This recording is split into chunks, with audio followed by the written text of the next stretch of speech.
a lot better than I used to be. He's a king. He's entitled to marry 100 if he wants to.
We can't talk about education reform if we don't decolonize our education system. What we do not understand, we will stigmatize. Because it's just cultural. And I think it's just human nature. They stop paying us salary. I don't like remembering it. I am angry at Nigeria. I'm angry at this government which seems to be letting us down. I am angry at us as a people. In the process of struggling to free myself from his hand, he tore my pants and he raped me. Yes, I commit offense truly. Young girl, do you know where you are going? I say, I'm going to America. I say, now so that they talk, you are going to Libya. Which America? Accident to mark our place. Some people they die now. This is Plus TV Africa. Big stories live here. Comic Republic is a Nigerian startup where we tell African stories. We push the African narrative forward through a traditional art form that is popular all around the world, which is comic books. We kind of write stories that everybody can find a bit of themselves somewhere in there. You know, when you read our books, you will always be able to find one book that you are able to connect with, even if you are not an African. It's not just for Africans alone, but it's the African narrative. That's really what we do. We take the process of telling our stories, you know, making our comic books engaging. We do it professionally and we take it as a business. We're growing bigger every day. You know, we try to make sure that all of our comics, all of our content has a positive message underlying them, even apart from all the action, all the punching, and all the superheroics. Right now, we have close to 48,000 downloads per comic book. We get between 5,000 to 7,000 unique visitors every week. Nigerians have been really excited to see people in Nigeria creating heroes from Nigerians, telling Nigerians that we can be everything we need to be if we only try. The comic business actually has a wide range. One of the major things that actually helps us to move forward here is the fact that we are more than just a team, we are a family. And family is everything. We understand ourselves, we know what we're meant to do when we're meant to do them, and we get them done. The first and foremost vision for Comic Republic is to take control of the African narrative. Who are the biggest superheroes you know today? You're looking at Spider-Man, Captain America, and Superman. If you look at the colors of their uniform, they're all the colors of the American flag. If you look at where those people come from, they come from America. This is a way that a country has from generation to generation, you know, programmed their people to believe that they are strong and they are efficient. We want to do the same with Comic Republic. That's what we want to do at Comic Republic. That's our vision. And until we're number one at that in the world, we're not going to stop.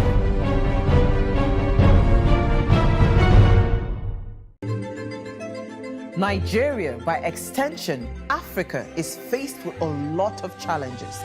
The growing youth population with little engagement, that is a ticking time bomb.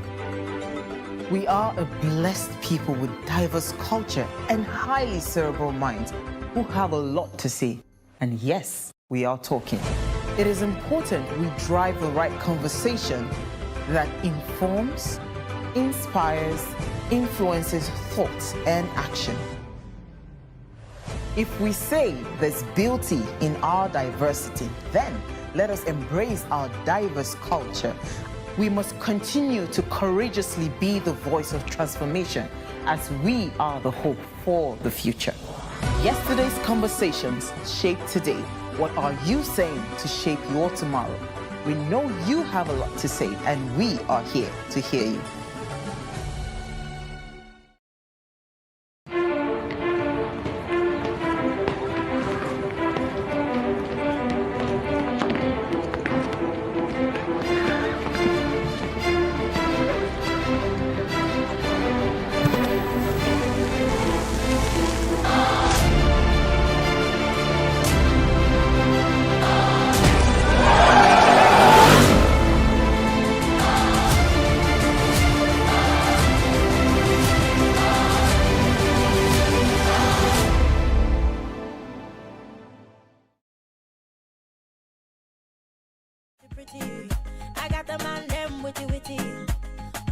I love to dance. My dream is to be impactful to humanity, and dance is connecting me to that dream. So I don't see dancing as just movement of the body.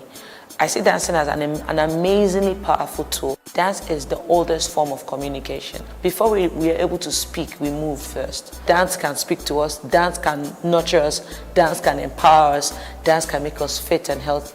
Dance can make us happy. Dance can reduce stress level, depression rates. Dance can stop you from even committing suicide because it's an art form of expression. And when you get to express, you are able to live. When I look at dance, it's just a cloak I can wear to connect to humanity, to be a better person. Like some people ask me, so if you know the dance, what you want to do? I go do dance again. And I come from the family that only celebrates children because mommy is lawyer. We are like stifled in that pressure of what our family dictates that success is. And for me, you don't do that to a cafe. Don't say I can't be great as a shoemaker. I will prove to you that shoemaker, and in fact, I'm going to make shoe for Queen of England. I read book well. I love book well, and I dey pass. So it's not a second class option for me. So being great at it doesn't mean I'm the best at it, but I'll do the best with what I have, with what I know. So there has been a lot of trial and error, but there was more of trials that worked than errors that didn't. And most of my errors were things that I used to kind of like educate myself for what not to do next. I dance and people are happy because I dance with you and you are happy. So if you don't understand that it's a product, it's different. If you don't understand that it can be a service, it's different. It's up to me to make you understand that this thing you need it to. Money should never be your motivation because it hinders aspiration. It does. I see money as something that I can control. I want you, I get you. Who you are can make you make you be anybody that you want to be. Every individual determines their own ceiling. Now, I hate it when some people use me as their ceiling. I want to be better than Kafi. That's why you are not getting to where Kafi is. If I can dance better than her, I am better than her. Our African system doesn't like to learn from one another. We feel learning from each other belittles us. If I go somewhere now to go and learn from a younger dancer, the way he will carry it for head, the way he will talk about me in a very dishonorable manner, is what to make somebody that knows so much not want to go and learn from a younger person. I always want to impact. I don't like to see the bad in people. I always want to see the good in you. And the good in you, for me, translates at what God put in you. That is not you. Praise God, from whom all blessings flow. Welcome to your favorite program, The Moment of Truth, brought to you by the Citadel Global Community Church. Our God is a God of salvation, far above all principality and power, and might and dominion, that regardless of what happens in this season, you will escape. Say to your neighbor, there is no peace for the wicked. The special anti-robbery squad who are now killing innocent citizens instead of dealing with robbers. Your axe will catch up with you. Finally, my brethren, be strong in the Lord and in the power of his might. Moment of Truth with Pastor Tunde Bakare. Sundays, 7 p.m. on Plus TV Africa.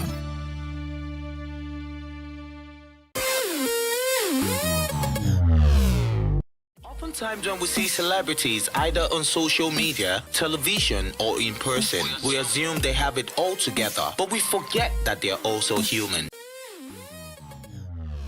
Photography for me was more a means of expression than at the beginning, than a source of income, you know.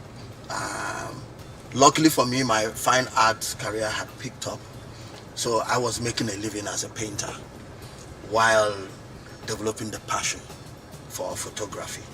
So that gave me the opportunity, you know, to stand my ground and beat out a path, you know, towards the mastery of my craft, and then become, you know, the Kelechi Amadiobi that you people know today. Is all about insisting that my work had to be excellent. You see, I always tell people, do not chase success. You attract success by developing yourself. So when you apply yourself, you learn new ways, you improve your learning, you practice what you've learned. Once you improve yourself, then you add more value to the world, and then the world has no choice than to add financial value. It took me 2 years to set up my house. I have to support my son. I have to do some things for my siblings, my younger ones. So it took me 2 years. I was making money by then. I was saving money, going to locations, but I was using a Nokia phone. I don't get carried away with anything. I don't want to stay in Lekki by force. I decided to keep my dignity against all odds. But during this period, a lot of people mocked me. How can you be staying in Obawole, Iju Shaga? Do what you can afford. Don't pass your boundary. Don't try to impress anybody. Live within your means. Back then, when I was schooling in University of Jos, I was making music with them, Just Jags, Ice Prince, and everybody, Jeremiah Gang. You know, I didn't have a laptop. So, and I remember Chopsticks had one laptop that he wasn't using, but he was looking for how to sell it. So he could gather money and go back to school, and, you know, so I told him that, you know, give me this laptop, let me just borrow it. And before the next day, I zoomed to Lagos. I mean, it wasn't intentional, but I needed a laptop so bad to get my music going. And I think that's one downtime story that I've actually never told anybody. Things might be difficult, things might look like it's not gonna happen. People might even look at you like you don't know what the hell you're doing, but just as long as you know that you have your particular goal that you're trying to, you know, achieve, just stay focused with it. You know, do whatever seems possible, do whatever it takes to, you know, get to it. Because at the end of the day, winning is all that matters. Winning is all people care about. So make sure you go out there and just win. That's all. I loved storytelling. Every time I watched a film or every time I was in stage acting, I would come alive, you know, and I sort of like knew that was what I wanted to do with the rest of my life. That was what would bring me fulfillment. But the reality was I was a third-year student in a University of Technology studying chemical engineering. So I decided to quit. I decided to drop out of school. It was a struggle. No one wanted to listen to me. My family thought I was going crazy. Someone, you know, my older brother thought I was smoking something. You know, but yeah, but I tried to convince them and no one listened to me. So what I did was to try and finish. So I went back to school, finished my engineering course, and by then I had almost forgot my dream to be in entertainment. So what happened was I served, got into an engineering firm, oil and gas, and I became an engineer, you know, going offshore, going to the field. But, you know, the dream started to come alive again. You know, I'd watch movies, I'd get invited to on set by my friends, and, you know, that spark started to burn again. You know, I started to see myself doing things, acting films, telling stories, and I couldn't sleep at night. I would dream and imagine myself in the entertainment world, and I'd come alive. So I decided I'd quit my job. And I walked back to my seat. I said goodbye to oil and gas and engineering, and I focused and faced entertainment, and that's how I got to where I am today. To be honest, I don't want to give anybody like a hope like it's some easy thing to do. But rest, man. Okay, firstly, when you rest, then you pray. And that's real, man. It's not because I'm not even a church goer or anything, but this is real. It's because there's a power for you if you accept it or decide to go in that direction. So, for me, what works for me, what has worked for me, Buju, Daniel Benson, is I'll just kneel down and I'll tell God, like, this was popping and I want him to change it. Before I went into music, to be honest, like, in church, my mom forced me to church. So I go down on my knees and I tell God I want to go into music because I don't know what I'm doing in my life. And I started making music. I was in 300 level IT, I was working. They were making me do carry files from places to places. And I was studying computer science technology in quotes. And I'm like, this is not making any sense. Then going back to school and knowing I can't make music while being in school because of the hustle and bustle and everything. So I leave school and I take that decision upon myself to become something with my gift, because the Bible says your gift will make room for you. So it works, man. If there's anything you want to take from that, you can take that, but that's what works for you, my G. Oftentimes when we see celebrities either on social media, television, or in person, we assume they have it all together, but we forget that they're also human. Well, here are some of the low points of some of your favorite celebrities.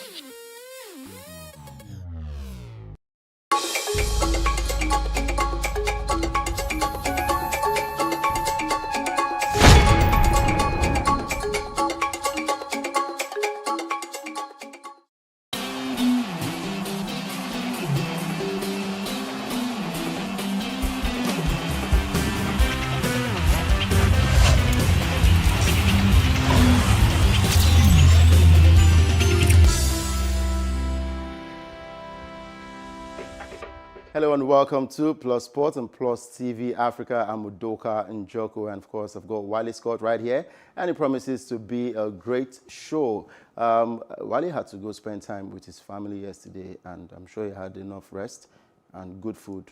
Yeah, good food is quite important for you're forgetting that Udoka is going to be spending time with his family tomorrow. So. I don't have a wife. And good food. You know, the way to a man's heart is his mouth. So you've eaten a lot of begiri and eforiro, semo, the way to amala, a all man's those heart things. is okay. Yeah, but that's what they say. That's what they say. Yes. Yeah. So in Nigeria today, and the way to a man's heart is many now. Like, are there examples? Maybe you should put it out there. So in case I don't want to. Don't put it on the bonnet right now. Okay. You know, lately I've been seeing some ladies buy PlayStation 5 for their men, and I think it's a good one. And the guys have been very, very happy because we know how much the PS5 is worth in the market. I think it's convenience for women to actually search their husbands or their boyfriends. I like find out, find out what they really like, just to keep them at home. So if it's a PlayStation person, buy for him now as a present, and then you know most of the time he's taking his drink and he's playing games, but he's at home. Just keep him at home, anyhow you want. All right. What if it? I don't want to use other things. I don't say other things. Yeah. Let's look for what he likes. You know? So what if he likes the bad things? I don't. That's what I said. Let me just stick to PlayStation and drink and beer, alcohol, and all that. Let's stick to that. Okay. For the safety of the show. All right. Safety of the show. NBC and all that. Let's talk about the Nigeria Professional Football League. We saw 2 match-day 6 fixtures, and the People's Elephants, Enyimba, secured a 2-1 victory over Adamawa United at the Abubakar Tafawa Balewa Stadium in Bauchi. The win moved Enyimba into 3rd place on the log with 12 points from 18 games. Wiki Tourists also defeated Jigawa Golden Stars 2-0 with goals from former Nigeria Youth International Nasibi Yahaya and forward Promise Damala securing the points. The result takes Wiki Tourists to 8 points for the season, while Jigawa Golden Stars have 7 points. Enyimba doing well on the table, and they are gradually getting into the top position in the MPFL. I think it's convenient for most of us to say that Enyimba is doing well. Yeah, and a way win, come on. Yeah, but the question would be, I don't know if you've ever played table tennis before. Yeah, of course. Or even basketball. I play basketball. Yeah, I I like know to pride myself. regularly. And so, you know, when you are playing someone who is not good in the game, they call it winshi. We call it, you know, as in the person is making you play nonsense because he can't play well. In pidgin, say it spoil your hand. It spoil your hand, you know. So I want to believe that the other teams are not stepping up on their game, and Enyimba would not do well on the continent. So you see, doing well in your league doesn't mean you are doing well. It might mean the teams are not stepping up, the other teams are not stepping up their games. So if Enyimba is not doing well on the continent, but they are doing well in the league, please don't praise Enyimba and say they are doing very well. The other teams are not just stepping up in their game. And so Enyimba can get better. Yeah. Enyimba should not rate themselves based on other people's failure, which is what we're doing now. True. We're saying Enyimba is doing well because the other teams are not stepping up their game. And you should understand that, listen, we can get better on the continent. And this is not the best that we can do. The teams are not just stepping up. And Enyimba has not become fantastic overnight. The other teams are not just doing well. My opinion. For Adamawa United, they are currently bottom of the table with just 2 points after playing 6 games. And Abia Warriors are second to Adamawa United at the bottom of the table with 2 points from 6 games, which is not so good for Abia Warriors and Imama Amapakabo. Ifeanyi Uba also in the relegation waters. And my darling Heartland, they have 6 points. Of course, if they get a win in the next game, they just might have to move away from that relegation zone into the top 10 of the MPFL. That is if other teams get to falter when it comes to picking up points. And in the top position from number 1 to 5, we have Nasarawa United, Rivers United, Enyimba, Lobi Stars, and Rangers International. These are the guys in the top position in the MPFL. But we still have a long way to go. And for Rivers United, they have 1 match outstanding. If they get to win that one, they go straight to the top again, to the top of the MPFL. Now let's go over to England. Of course, it's no longer news that Frank Lampard has been fired as Chelsea boss, and a lot of managers have shared their pain of the job. But we'll listen to former Chelsea manager Jose Mourinho and, of course, Manchester City manager Pep Guardiola. Young and old managers, so here you have to win. When the people talk about projects and ideas, don't exist. You have to win. If not, you will be sacked. Respect the decision from Chelsea, of course, but a huge hack from Frank, and hopefully I can see him soon. When the lockdown will be over, I can go to the restaurant to see him again. If he's appointed a team like Chelsea after the good job have done in every country, so it's because they deserve it. But we depend on the results, not the way we played, not about philosophy or these kind of things or the projects. So you have to get results. If not, you will be replaced for another manager. I don't think it is moment Frank wants to speak with me or with anybody, a part of his close circle of, let's say, family and big friends. But of course, I'm always sad when a colleague loses his job. And of course, Frank is not just a colleague; he's an important person in my career. So of course, I feel sorry with it, but like one of your colleagues was saying to me, is the brutality of football, especially the brutality of modern football. So when you become a manager, it's something that you have to know that sooner or later is going to happen.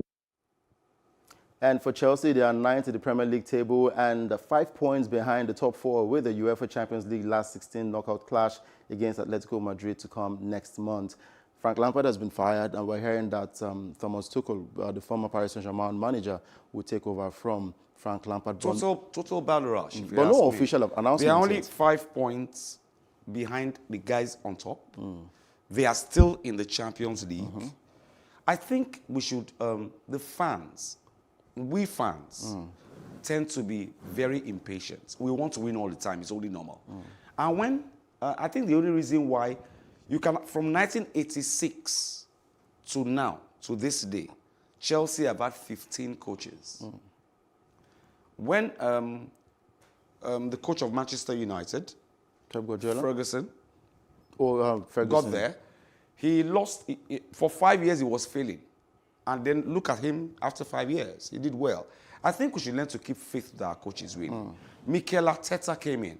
The fans were like, Mikel should go, we don't want him anymore. But Arsenal is doing quite well now. Maybe not what the fans would expect, but they are not doing as badly as they were doing before. Ole must go. Ole must go. Ole Gunnar Solskjaer, Manchester United. Now they're top of the log. Top of the log. They've just beat Liverpool, defending champions, and they're in the 5th round of the FA Cup. I think sometimes the board should be a little patient with their coaches. However, when Abramovich bought Chelsea, he said he wasn't buying Chelsea as an investor. He wasn't buying Chelsea as an investment. That is actually a fan of the club.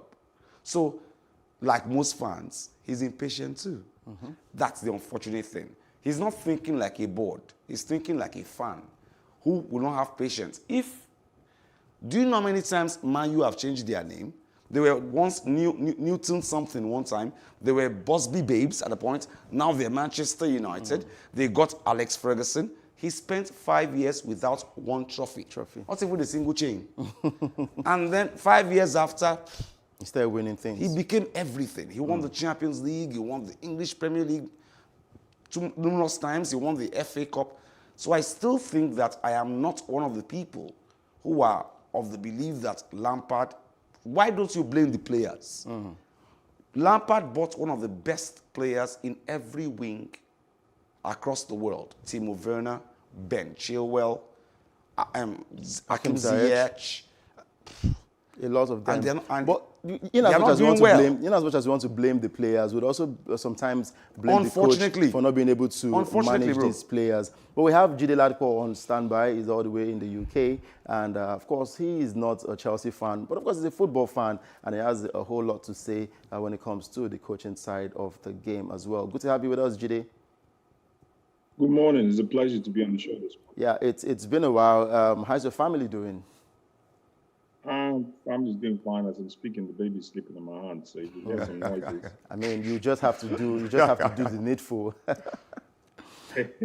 Let's talk about the latest situation right there at Chelsea. Frank Lampard has been fired, and do you really agree with the fact that he should be fired, or should he have been given more time? Was it a case of the club being impatient, or it was just not good enough?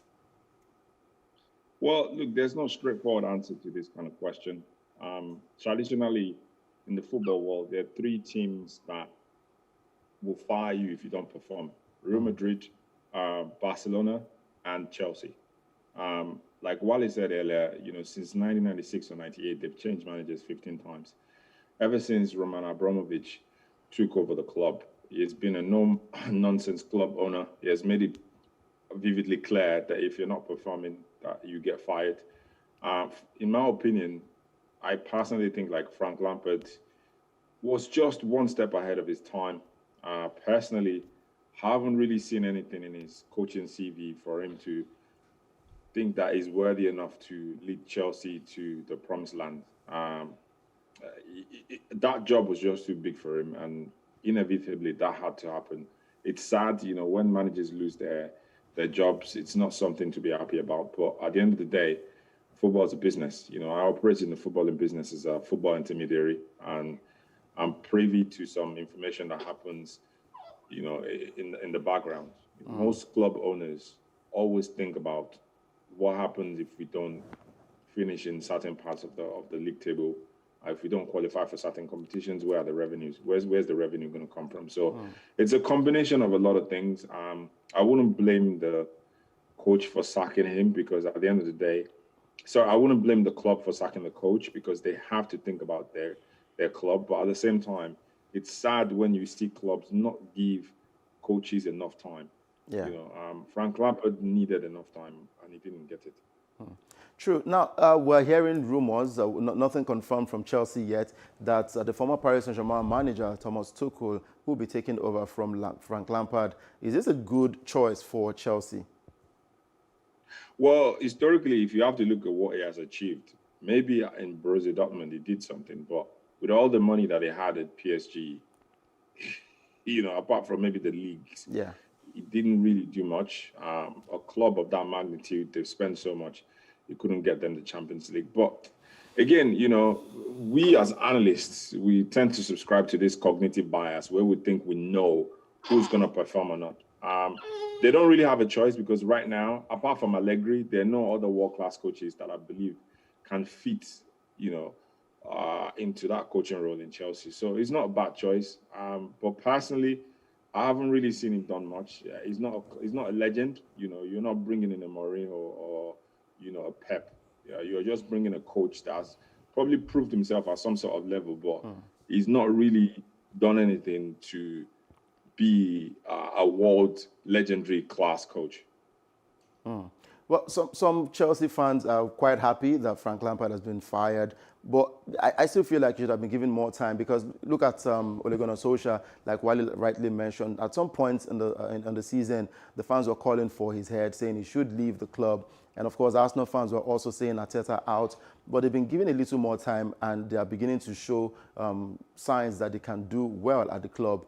Frank Lampard, don't you think he should have been given more time to perform with the kind of players that he had?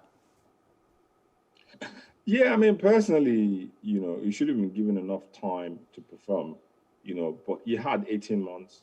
I personally think that, what put the nail to the coffin is the fact that they spent around 200 million plus pounds, on the transfer season. You got the likes of Kai Havertz, Pulisic, Timo Werner, Ben Chilwell. You should be able to bring the best out of these people. And not just that, I personally think he couldn't draw out the best from the players that come from the academy. So we're talking the likes of Hudson-Odoi, Tammy Abraham. Under him, I think that these players should have tried more. I mean, when you look at what Ole Gunnar Solskjaer, his comrade is doing in Manchester United with the likes of Greenwood, he's been able to bring the best out of these players.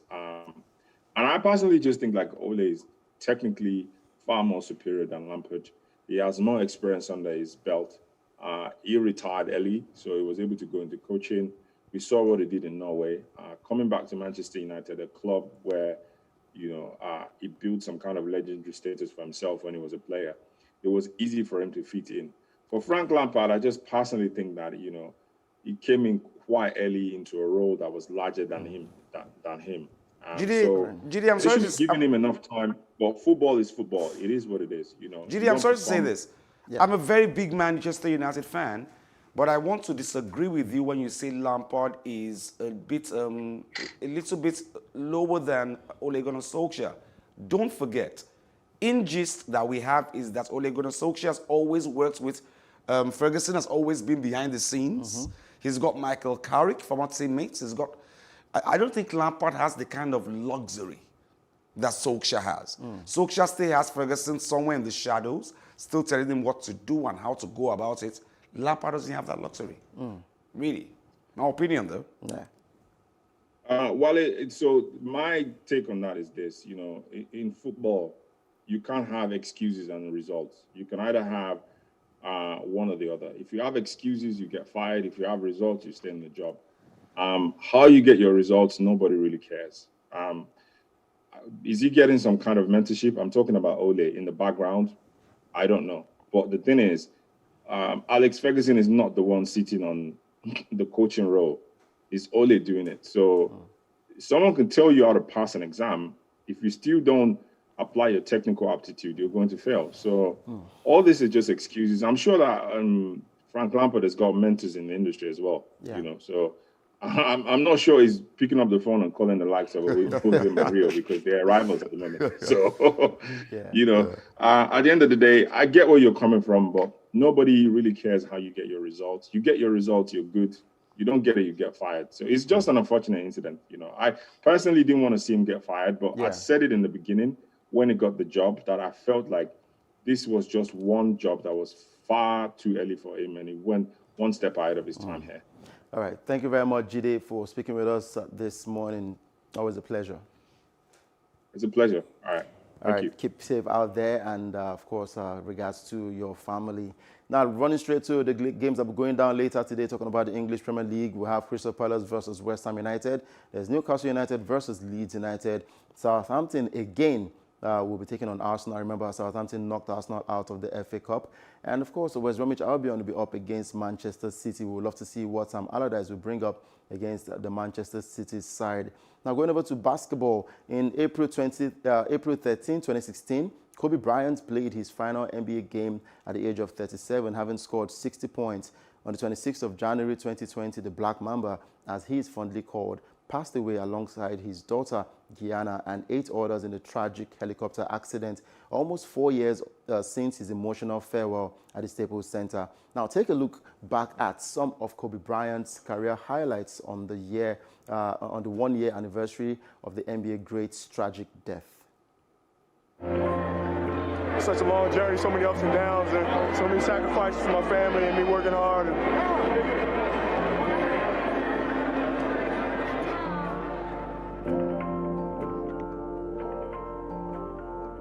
Into Nash's hands, and they do.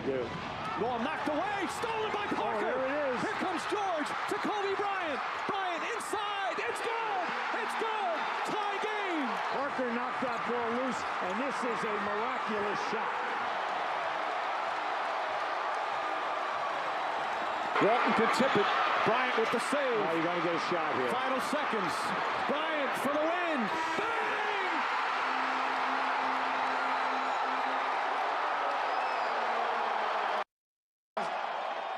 And what can I say? Mamba out.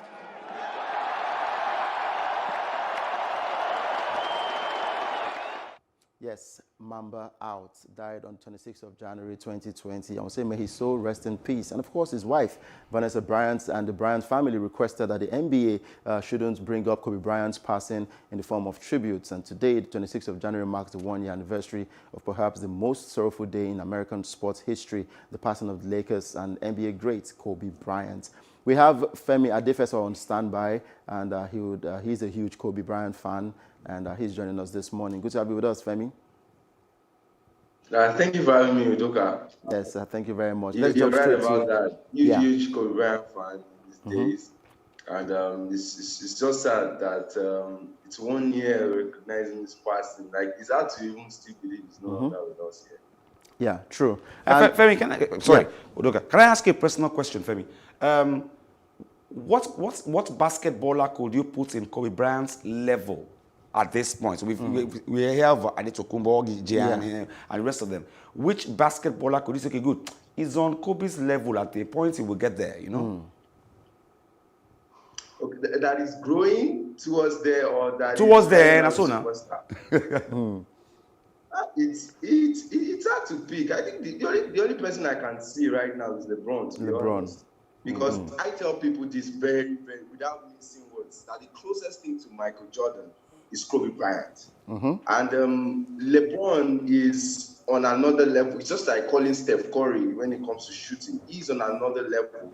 You know, he's somewhat a great, but when you're looking at, you know, the way the dynasty has evolved from Michael Jordan, who's like the greatest, I think Kobe Bryant just comes right behind him there. And then there's LeBron, who is great on the other side. So I think LeBron is the closest thing to Kobe based on, you know, his achievements, his leadership, his ability to push a team. Because Kobe is different. His mindset, his ability to carry his team on his shoulder and wanting to win. But I'll be modest here to also say that I think Luka Doncic, with the way he's growing and his feel for the game, which is so natural and very intrinsic, I think he's one player that looks like he would be as great, you know, as Kobe as time goes on. You know, it's 1 year now, and his wife, Vanessa, has said that she doesn't want any tributes from the NBA, and the NBA have actually respected this. Do you think it's, because, I mean, the love for Kobe Bryant is massive, so it will be very difficult for us not to see tributes out there, especially on social media? Right. I think it's good for the family, because it's really tough. It's a tough pill to swallow, and I know she struggled a lot with it, having, you know, 3 girls to deal with all by yourself. A few players like Paul Gasol has been really close to the family and have given some kind of support. But I'm sure it's just difficult for her to keep seeing all those pictures. I remember a particular time too, where she said, you know what, guys, we might likely take down his page and all that stuff. Please don't use his pictures. We don't want to keep seeing those things because he really still hurts and they've not been able to move on as it were. So I think it was a very humble request from her, and I'm hoping, tonight that a lot of those things don't happen because also, it's people's favorite, and these teams, want to celebrate him, even though it's posthumous, it's still a celebration of life, and the greatness of the player who Kobe Bryant was, and while he was here. So you might want to understand the conflict of interest or the various angles, but I think we should respect Mrs. Bryant's wishes on this one. It's really tough on the kids, from what I've gathered, and especially ourselves too, from all the pressures that have come our way. All right, as we go, let me ask you this. What's the fondest memory of Kobe Bryant? Mine was the fact that he scored above 50 points in a single game. That point scoring thing, definitely. But I would say the buzzer beaters. As a child, growing up, even in the classroom, when you want to throw waste paper into the dustbin, you will count down 5, 4, 3, 2, and then try to today we still do it. Just try to give it, in there. So that is the highlight of everything for me. But the biggest impact has to be when he tore his Achilles and he still walked up all the way to shoot those 2 3-pointers against Golden State Warriors in 2013, and he limped off. That was unbelievable because I can imagine the amount of pain he must have been going through, but he showed heart, and that's exactly what separates Kobe Bryant from the rest of the players who have played. His approach to the game and is to live in winning regardless of the price he had to pay. All right, thank you very much, Femi Adefesa, for speaking with us this morning about Black Mamba. Pleasure, always a pleasure, Odoka. Thank you for having me on the show. And big ups, Wally Scott. Always a pleasure seeing you. Actually, all right. I think Femi has just said it all when he says that even in pain, a legend, a great person, somebody who will conquer, will still go through that pain. And that the only thing he sees about Kobe is the day he actually was playing a game in pain, got injured, limped off. But still, I've seen Taribo West do that. Got his head bandaged and came back on in pain. And I think that's what makes a legend. Exactly. Even in pain, you're a conqueror. I think that's the idea. Very true. And of course, his jersey numbers 8 and 24 was retired by the LA Lakers, and he will keep on being celebrated. It's a celebration of life, but we'll continue to say, may his gentle soul continue to rest in peace. Amen. The Mamba out. I'm Udoka and Joko. Hope you enjoyed the package today, Plus Sports and Plus TV Africa. Thank you, Wale, as always. Thank you very much, Udoka. Keep it locked down to Plus TV Africa as we give you the best when it comes to TV programming. Do enjoy the rest of your day.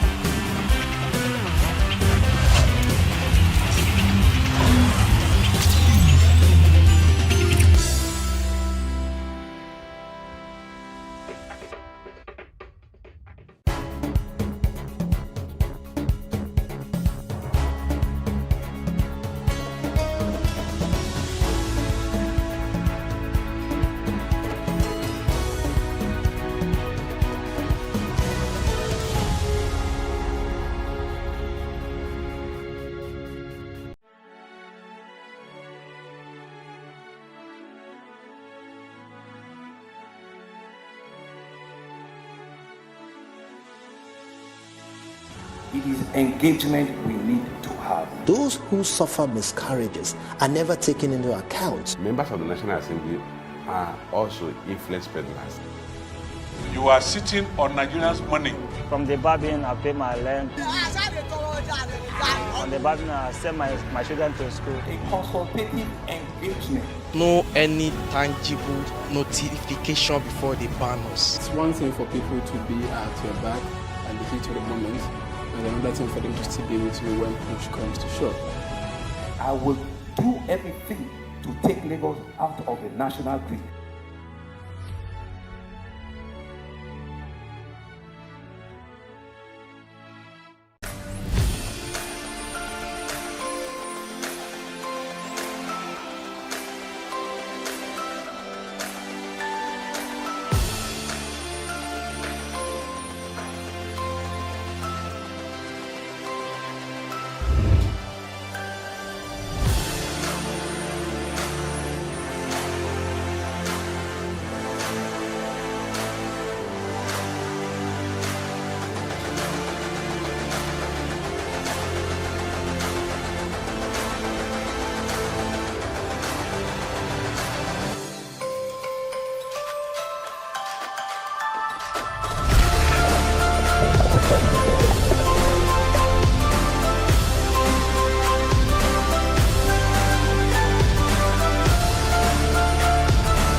Contrary to popular belief, corona is not a hoax. The virus is real. Be responsible. Wear a mask. Wash your hands with soap and water and avoid crowded places. Maintain physical distancing. Be responsible. Together, we can overcome the pandemic.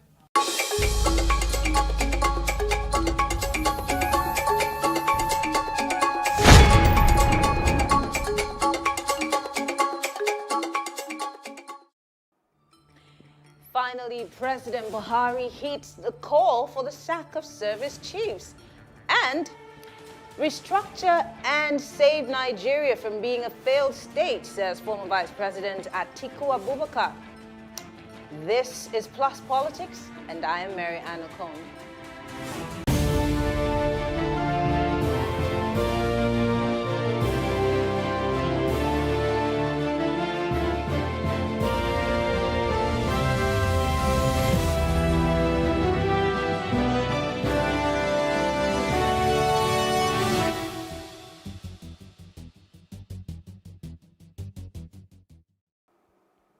President Muhammadu Buhari has replaced service chiefs, congratulating them on their overwhelming efforts, underline the word overwhelming, at bringing peace to the country.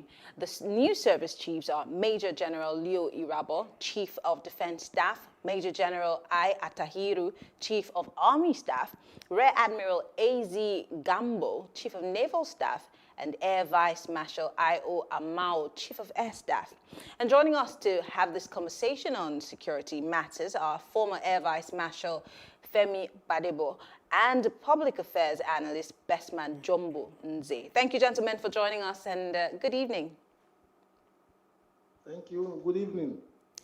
All right, I'm going to start with the Air Vice Marshal, former Air Vice Marshal.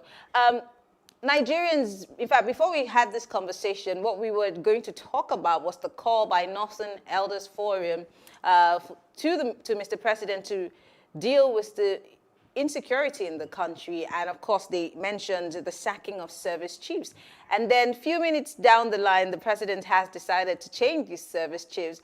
Let's take a look at these service chiefs that have been changed. As someone who's worked in the service, Mr. President thanked the former service chiefs, talking about the fact that they have done very well. Can we really say that these service chiefs have done well? And if they did well, why was there so much calls by people in the country for them to be replaced? No, thank you for having me here. And I'll say very quickly here that the service chiefs serve at the pleasure of the commander-in-chief. He gives them assignments. And assuming you're in a classroom or in the university environment, the head of class, the vice chancellor, whoever it is the one who grades and assigns the marks. So when the man who appointed them says they have done very well, who am I to say they haven't done well? They've served at his pleasure. And when he deemed it fit, he has replaced them. Not sacked them, he has replaced them. Because if we look at tenure, in the past, they right now look like the longest serving service chiefs in the history of Nigeria. So you can't have said they've done badly in the eye of the man who appointed them. Now, the Northern Elders Forum had also mentioned that the lack of intel or failure of intelligence and in the part of service chiefs was responsible solely for the rising spate of insecurity. Do you agree with the Northern Elders Forum, or are there other issues that somewhat added to what we're experiencing as insecurity in the country today? I would say that it can be very frustrating if you're doing your best and your best doesn't seem to be good enough. And it has come from lack of, I would say, adequate resources, not necessarily funding, because the president has funded the services very well. But in terms of the equipment to do the job, and then a lack of cohesion, which we saw at various times during the course of their work. In fact, towards the end of their tenure, I'll say in the last couple of years, there were the general complaints seemed to be like a couple of them were outdoing each other in an attempt, hopefully, maybe to take over as the chief of defense staff. Because the practice in the past had always been that the chief of defense staff used to come from one of the service chiefs.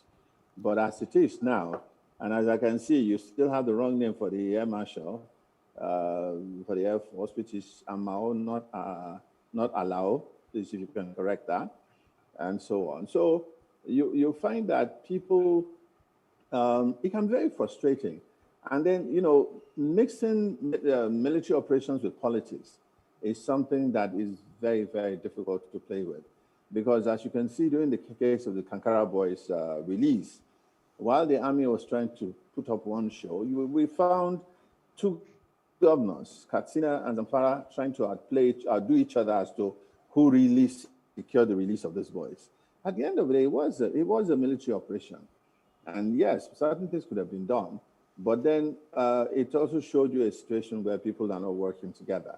And that has been the play all through, coming from the Northeast and particularly now into the Middle Belt states or Northeast and Middle Belt states, where you find the governors also arming their own private militia and sometimes being the ones funding the people who are working on the ground. So I can assure you that the service chiefs who everybody is saying have been sacked will heave a sigh of relief tonight because they'll sleep well, because they no longer have to worry about the crisis in any part of the country. Okay, let me go to Best Man now. Mr. Nze, why has security issues become mostly the most talked about thing in the country? I mean, it's the biggest front burner issue in the country. I mean, we see all kinds of insecurity, kidnapping. We're talking about people being killed on their rice farms. We're talking about cultism, which is rife also. I mean, everywhere you turn in the country, there is one issue or the other that states have to deal with. But then we also know that security agencies are on their toes. The police, we have the army, we have the JTFs.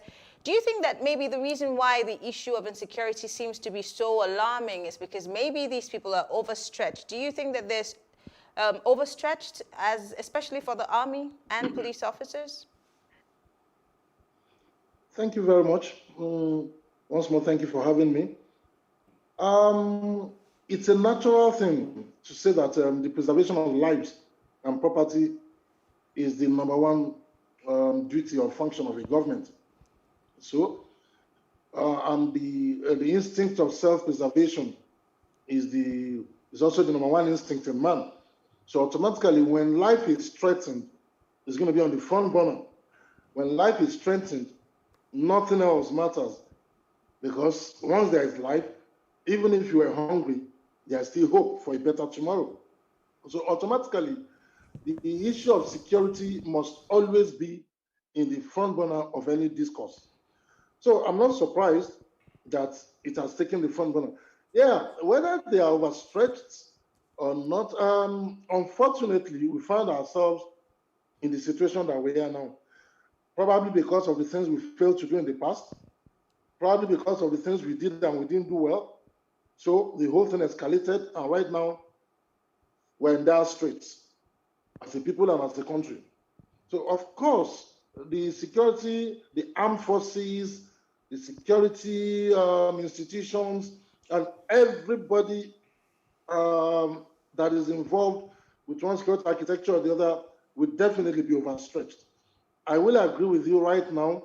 Every security arm, anybody that has anything to do with security, we're all overstretched right now because the country is experiencing something quite unusual. So it's not surprising that... I'm sorry to cut in. Yeah. Now that you're saying that they're overstretched, and you also said something about things that could have been done, what are the things that you think could have been done to avert what we're facing today? Because there seem to be heightened tensions everywhere, especially with the cattle, the herders versus the farmers issue, and other issues, including kidnapping, which has become the order of the day. Could there have been something done maybe in 2015 or in 2016 or maybe even last year to avert the situation from becoming what it is today? What are those things? Could you point them out, please? It's not about 2015. It's not about the previous government. neither is it about this government. It is a failure of planning that dates back to years. We look at this, for example, when the Boko Haram issue started, it started as probably a private militia for some politicians to gain power for protection. Now it blew out of control. The same way, sometime in the Niger Delta, at the point kidnapping was pockets here and there, it wasn't checked, it blew out of proportion. We've been talking about moving with times and with the world. We shouldn't be having cattle grazing all over right now. Nigeria is big enough. We are developed enough. We are in a world where we should be ranching our cattle. We should be developed to the extent that when we run those cattle, we even get more benefits, more value chain from it. But because we are such a sentimental people, we bring sentiments, sometimes primordial, into decisions. And so they want to please people, maybe based on culture and religion, we leave things undone. Now they have all blossomed. So the things we were supposed to check in the past that we didn't check are today haunting us, and we are suffering for it. But that doesn't still mean things can't be done to curtail them. I'm coming back to you, former AVM Badibo. There's been an accusation from certain quarters, including the Southwest, the Northern Elders Forum, even the people in the Southeast, that there's been some form of silence over major security issues, stuff that could have been spoken up about. By key stakeholders. Former Vice President Atiku Abubakar also made a statement yesterday saying that there seems to also have been a culture of silence on issues that have become very big today by not just politicians, but leaders of thoughts. They should have spoken up early enough. Concerted efforts should have been put together to make sure that some of these issues were addressed, because they were not necessarily issues of insecurity. They were just tensions in certain areas. Do you also buy that statement by former Vice President Atiku Abubakar? I believe they're all issues of security, because food security is a major bone of contention all over the country right now.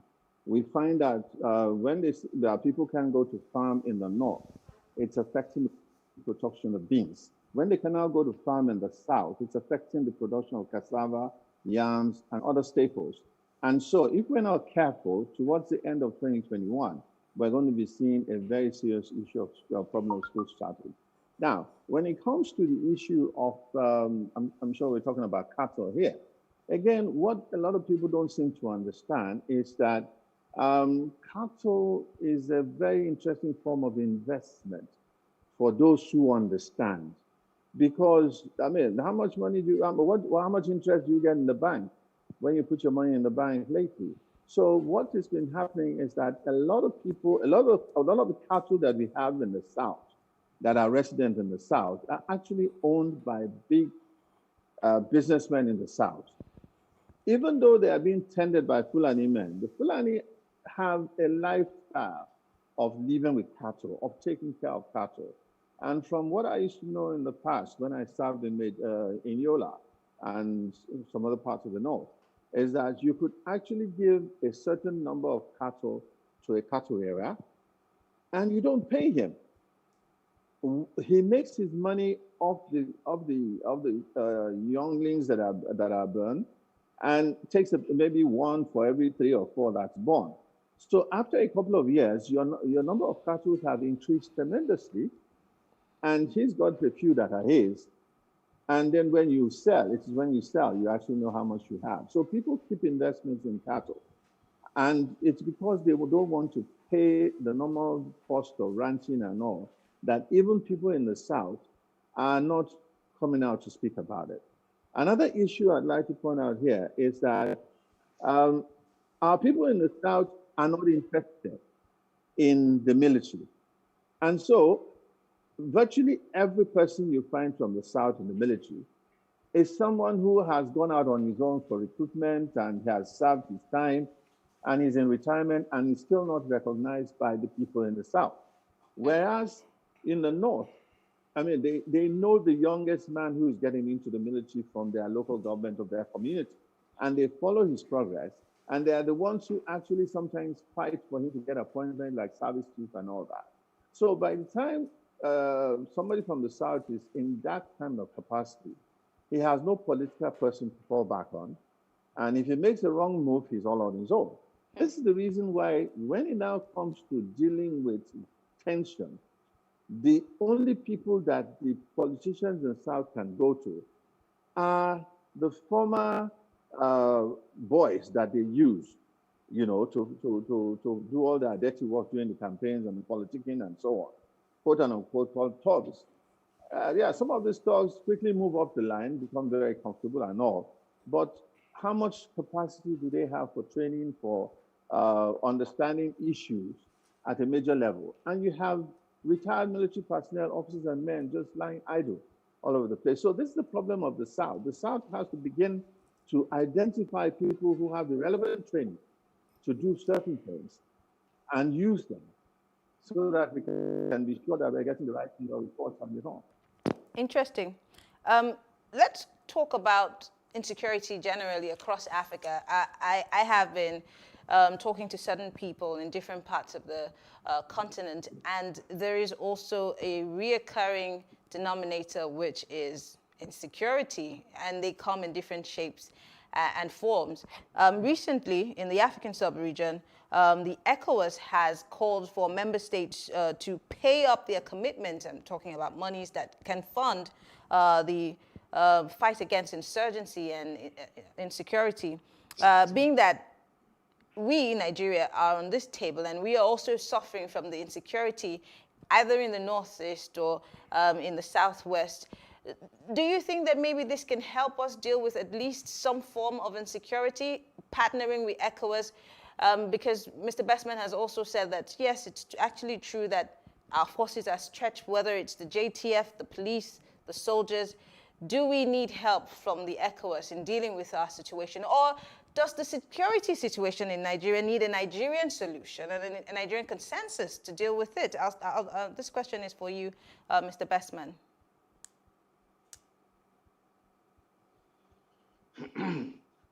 I remember that under the last regime of President Jonathan, at a point we brought in mercenaries from South Africa who came to fight alongside our military men in the northeast.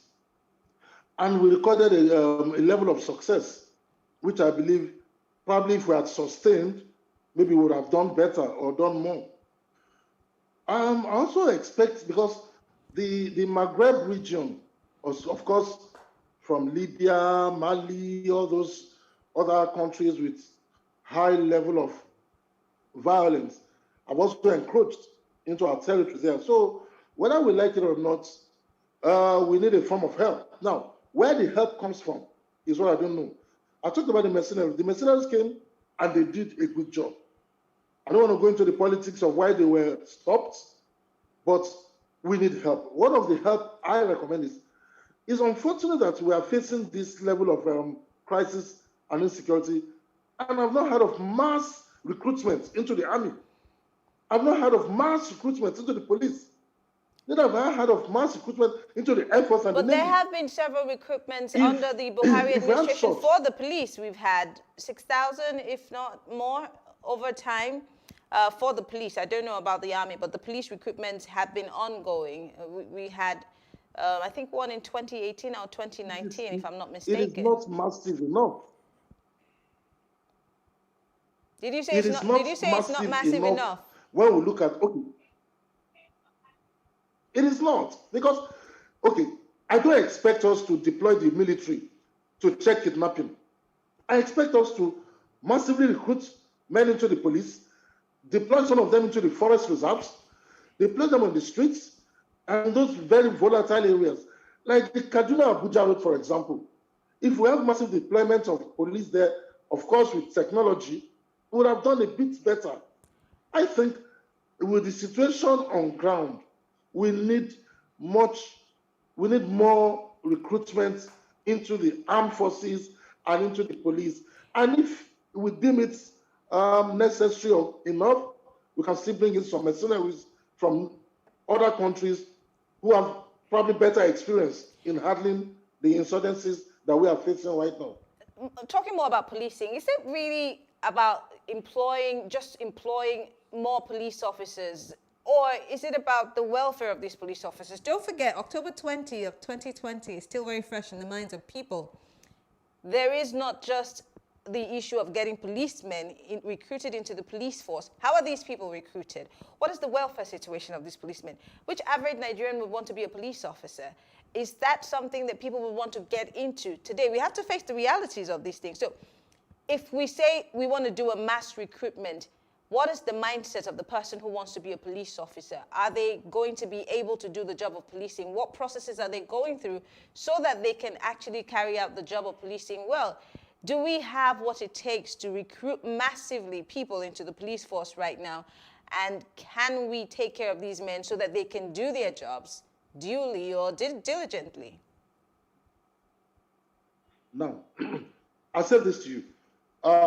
If you advertise tomorrow that we need 10,000 policemen, I can tell you authoritatively that, excuse me, if we advertise that we need 10,000 policemen tomorrow, you will see at least 500,000 Nigerians apply. Now, the desire or the need to work is still in Nigerians.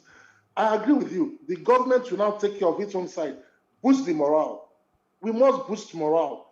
Morale in this area of welfare, take care of these people, because when a man knows that, hey, I'm fighting for my country, and there's something for me to fall back on, and when the morale is high, they will give their best. The government will work out a strategy or a process for taking good care of these people. But I can tell you authoritatively that a lot of Nigerians are willing to join the police, to join the armed forces, and to even give their best for this present. And that's why we are saying even non-military men joining in the fight now. You see in some areas, people are taking it upon themselves. We have people in the JTFs. We have civilians coming to say, okay, we want to take the bull by the horn ourselves. So I don't think we have such a lethargy of people wanting to join either the police or the armed forces. The important thing is that the government should take care of its side while the necessary things are done. ABM, let's talk about the army now, the other forces. We're still talking about the issue of welfare. I remember in 2018, if not 2019, if I'm not mistaken, a video emerged of soldiers complaining about what they had to fight with, moribund facilities or equipment to fight the war against insurgents. And 2021 is the year that we're in. Is there a boost of these officers and men's morale in fighting these insurgents? Is there enough welfare to take care of these men? Even for the ones who have, died in gallant battle, is there something done to make sure that these men would always want to fight for their country and defend the territory called Nigeria? Let me tell you, every uniformed soldier is naturally at a high level of morale to do his job. It is when they are deployed and kept for too long in the area of deployment that tension starts to rise. And of course, when they're not getting, equipment and their allowances on time, that causes these things. I'll tell you that when you go on a UN deployment, like troops that go for peacekeeping operations, there are standard rules where after 6 months, you are moved back from the area of, from the front line to an area where you can actually relax for 2 weeks, and so on, and eventually go back. And after 9 months or a year, you are actually rotated back to your country, so that either somebody else comes to replace you, or you take a certain number of, at least like a month off to see your family and all that. when we go on operations in Nigeria, to the northeast, to the northwest, to the Midwest, and the south side, sometimes these troops serve for 3 years and they cannot get home. It is just the grace of the phone now that everybody can use maybe a WhatsApp call or so to see their wives and children, that there's some level of contact. So this also breeds its own frustration. You see, when you're in the front line and your colleagues are dying left, right, and center, you begin to wonder, are they waiting for me to die too? Because there's a limit to how long you do the job that you'll be at alert. So we must we must find a way to do this rotations. I'll agree with my friend here, Bestman. The number of personnel that we have to handle the kind of operations we're handling now is just too small. And when you're talking about creating jobs, job creation, and so on, instead of boosting the army or the police or whatever, we are creating new agencies. And these new agencies are not going through the right kind of training, you know. So I find it very uncomfortable that when I was, at the time, as a young man, when I was as a commander and going to state executive council meeting, there were just 4 of us, myself, the police officer, the army officer, and you know, the man from the SSS, because I was in Kano and maybe Yola. But these days, you find that in a state government security council meeting, you are finding up to 9, 10 uniformed people. And you're wondering, it's like, what kind of training are these other uniformed people having? And everybody is fighting now to carry arms. Carry arms, do you have the same training as the army officer or the army soldier, the soldier, and so on? So we need to get these things clear.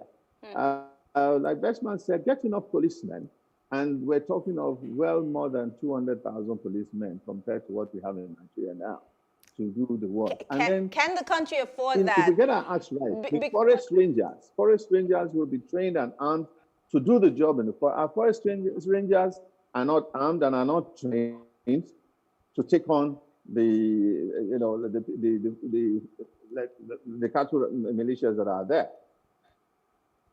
Well, I mean, one last question before we wrap up this conversation, gentlemen. The new service chiefs, it seems to be something that everybody is applauding. Oh, finally, these service chiefs have been replaced. But is that really what we need right now? Yes, we've asked for this and it's been done. But is this what will bring respite to us in the ongoing fight against insecurity? I mean, of course, how they will perform remains to be seen. Is this really the issue, or are there other underlying issues that we need to also deal with for these men to be able to carry out their duties responsibly, on time, without fear of favor? I'll start with you, AVM, and then we'll end with Bestman. Okay, General Irabo did a fantastic job in the Northeast. He was highly commended. Even when he was taken out, everybody wondered why he was removed. But like I said, you can't keep somebody in one position until he gets exhausted. And coming back now as the Chief of Defense Staff is fantastic. But there has to be a reorganization of the defense headquarters. A situation where the Chief of Army Staff is operating without due reference to the Chief of Defense Staff will still result in the same situation we had before. Now we have a new Chief of Air Staff. I hope that the CDS can bring them together to work collectively and to have combined operations as against civil service operations. Most of the operations in the northwest, middle belt, don't really concern the Navy, but Navy can support their own support too at the defense headquarters, at the case may be. So you see, once you have new blood, change is good. It's always good, and the new man will hit the ground running until he gets tired. So I definitely will see something. Okay, and finally, Bestman.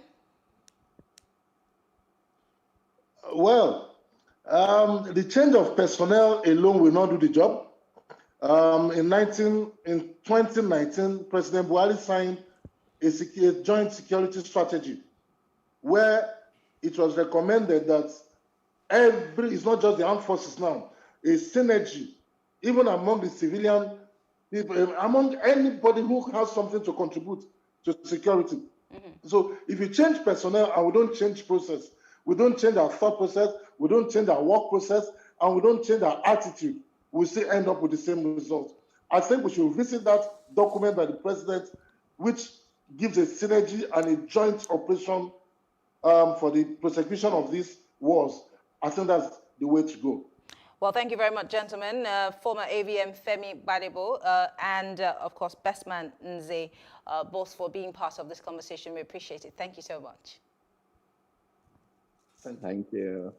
All right. Well, thank you for staying with us. We'll take a short break, and when we return, former Vice President Atiku Abubakar warns that Nigeria risks becoming a failed state if the foundational challenges are not resolved.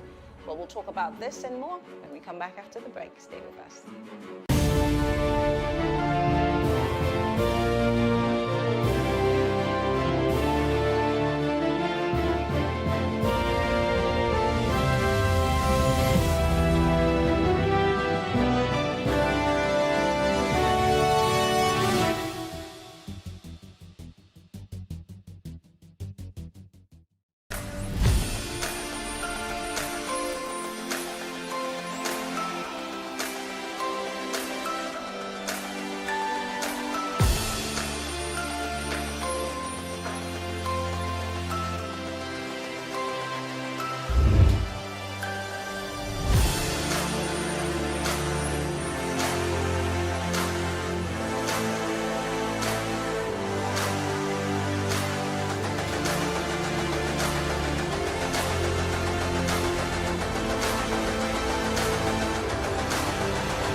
Nigeria, by extension, Africa, is faced with a lot of challenges.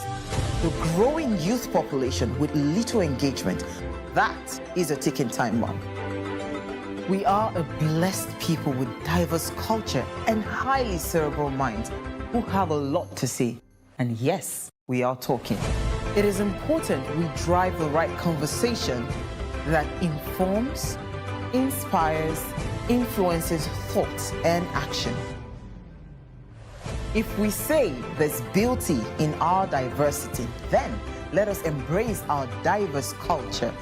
We must continue to courageously be the voice of transformation as we are the hope for the future. Yesterday's conversations shape today. What are you saying to shape your tomorrow? We know you have a lot to say, and we are here to hear you.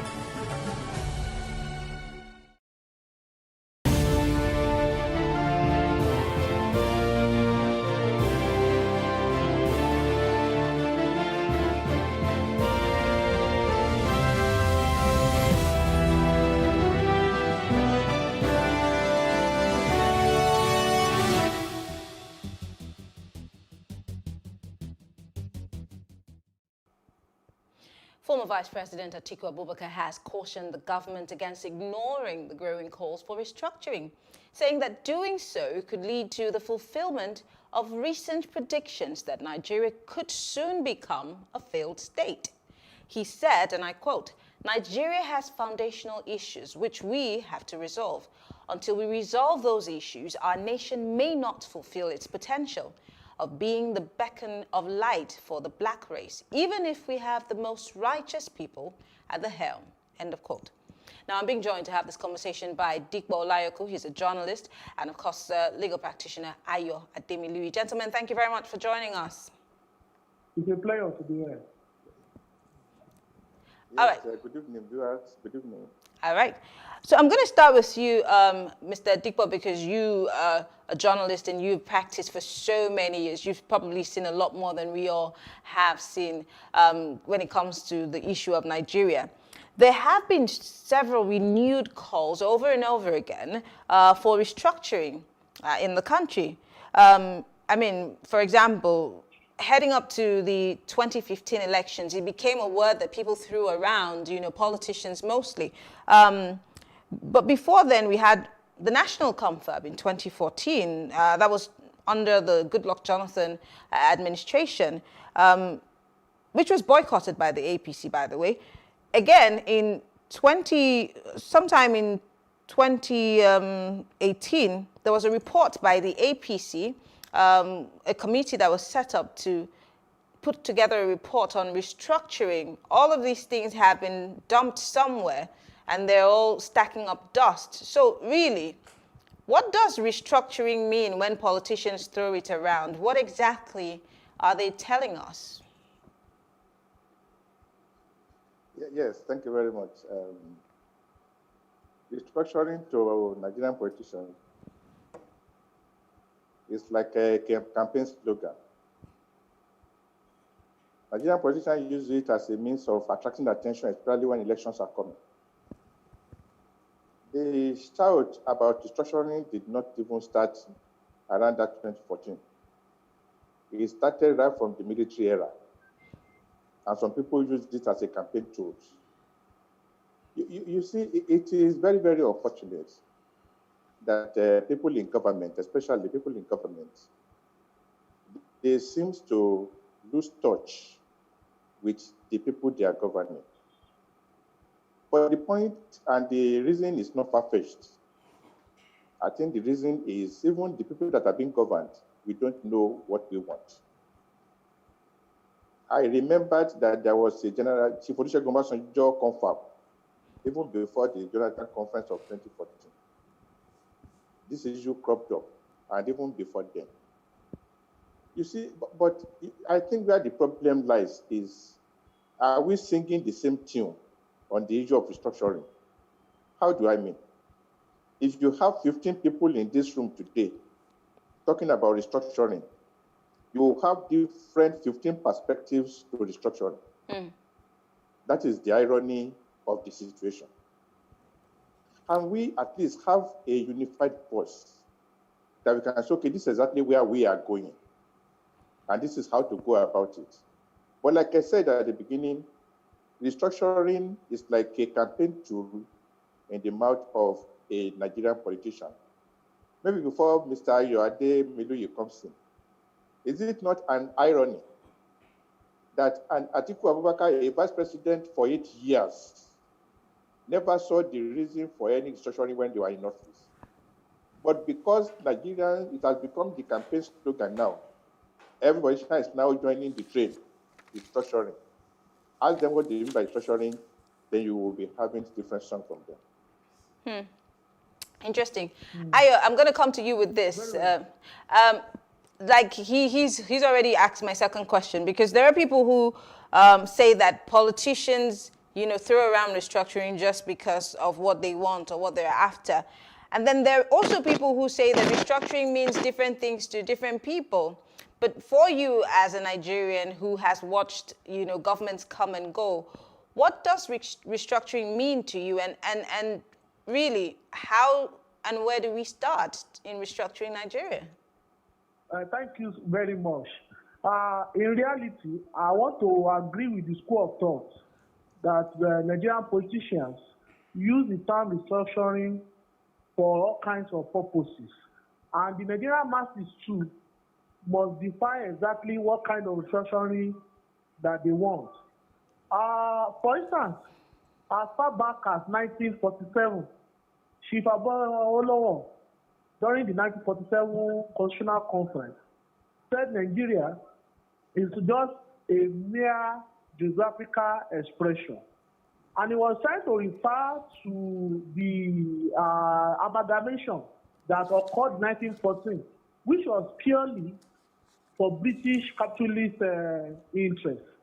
It will surprise everyone that as far back as that time, it was even the northern ruling elite that were complaining that they were the mainstay of local economy in Nigeria.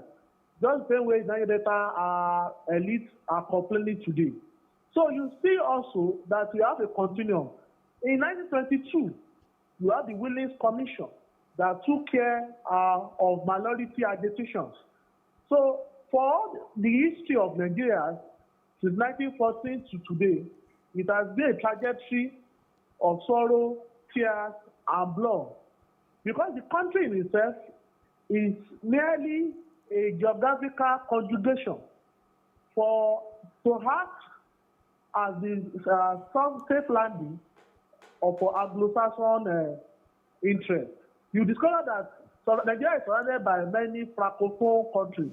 In fact, as far back as the 1950s, what is called Nigeria now includes southern Cameroon of today, which is the only portion, apart from Ghana, that Great Britain are. So we have found ourselves in a straitjacket, so to speak. So how do we get out of this straitjacket? First of all, we need to realize that we have a national question that we have to resolve. There has never been any time when the nation states that make up Nigeria, the multi-ethnic groups that make up Nigeria, democratically determined to be together. There must be a democratic platform to decide whether we should be together or not. But that is that. But Ademilui, that's an issue that is very sensitive, especially to our leaders. An issue that we barely ever want to talk about, and that's a whole discussion on its own. But now that we're here, because I want to take you back to Atiku Abubakar's statement. He did complain about the system of government that we, are operating. He says that we're operating two different systems of government and calling it a different name. And he's saying that it doesn't work, that we need to redefine what we need or what system of government we have to run as a country. Only when we do that, then we can decide to go forward as a country. If not, then we are going to end up as a failed state. So we are... Go ahead. Basically, my response to that is that the first and foremost type of restructuring that we have to do is the restructuring of our economy. You find that according to the 98% of Nigeria's manifold resources are in the hands of just 1% of the population. And these 1% are the ruling elite. No matter their tribe, no matter their religion, they are united. Nigerian working masses also need to be united to have the enormous resource society in their hands. And you look at chapter 2 of the Constitution of the Republic of Nigeria, 1999 as amended, it reflects the purpose, the fundamental basis of our coexistence, that the main business of government, of the state, shall be the promotion of the interests of the welfare of the people. We need a restructuring of our economy, that the commanders of the economy be put in the hands of those who are moving the machines in this country. In terms of education, that means that we need the economy of this country to be used for education, for health care, for every other necessary thing that every Nigeria needs to do. And that's the kind of restructuring that we are arguing for. Economic restructuring. Okay, let me come back to you, Mr. Dipo. I want to go back to some of the recommendations in the confab under the Goodluck Jonathan administration. I'll just quickly list a few of them. They talked about scrapping of the 774 local government areas. They talked about the creation of 18 new states, the reduction of the share of national income going to the federal government and increasing the share that states are supposed to receive. They talked about combining a presidential and a parliamentary system of government. I wonder how that's supposed to work. They also talked about power rotation at all levels. I mean, I could go on, but the question is, where is this report? And also under the APC restructuring report, there was an issue of state policing.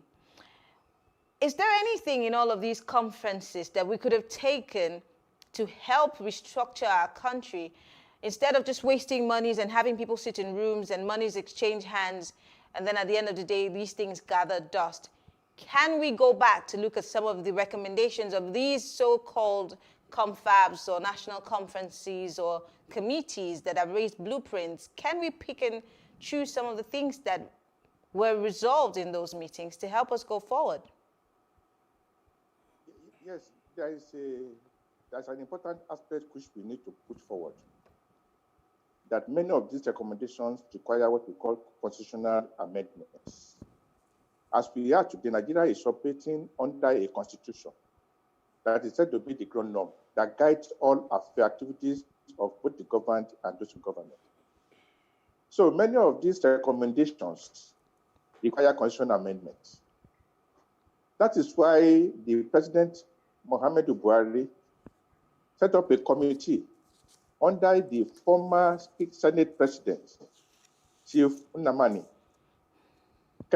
Chief Ken Nnamani, to get a look at all the recommendations of the past confabs, talk shows, or whatever it is. Because like I said, there was the Chief Olusegun National Conference, I think of 2005, if I'm not mistaken. They had their own recommendations. There have been other recommendations from ad hoc committees. Then we have the 2014 National Confab of Dr. Jonathan as the president. The president now mandated that group to collate all these recommendations and come up with a paper that will be presented to the National Assembly, because these things require constitutional amendments. Because some of these things go against the constitution we are practicing. Like, for example, the current constitution says we must practice presidential system of government. It says all police formation must be under the control of one IGP in Abuja. So if you are going to scrap all the 774 local governments as we recommended in the confab, it requires that this matter will be taken to the National Assembly. But the point is, they are very good recommendations. There is no system of government that we practice. That is why I always make reference to this man. The man said, I can't remember his name, he was a poet. He said, as to the forms of government, let the fools content. That which is best governed is the best. What I'm trying to say in essence is that no matter the level of amendment we are doing, no matter the degree of our restructuring, my dear sister, if we don't restructure the minds of an average politician, we'll be back to 0.0. So Mr. Dikwa, you're saying that First Republic. So you're saying that the roadblock that we have now are our politicians. It's the political will to have a constitutional one of the points conference that we make for us to go back to the First Republic, Second Republic. We have to take into consideration the caliber of the people in government then. The mindset of an average Nigerian politician today is, how do I further my nest? So no matter the level of restructuring that you are making, we are not going to make any impact until we restructure the mind of Nigerian politicians. The present Nigerian politicians. All right, thank you very much. We cannot compare them with the first generation of Nigerian politicians. So I think that is where we need to start from. Whatever restructuring we are going to think of, as we are thinking of the structural restructuring, there is the need to look at the attitude of Nigerian politicians. Unfortunately, gentlemen, we're out of time. I would have wanted to ask, what we need to do, because in all of this conversation, we keep talking about the politicians. Where does the Nigerian who is being governed comes in? But we will have this conversation some other time. We continuously will be talking about restructuring. I want to thank you very much. Ayodemi Louis is a legal practitioner, and of course, Dikwa is a journalist. Thank you so much, gentlemen. This is where we wrap things up. Thank you for being part of the conversation. You're welcome. All right, we'll take a quick break, and when we come back, before then, we'll see what Nigerians have to say about Mr. President's decision to replace service chiefs. And when I come back, I'll give you my take.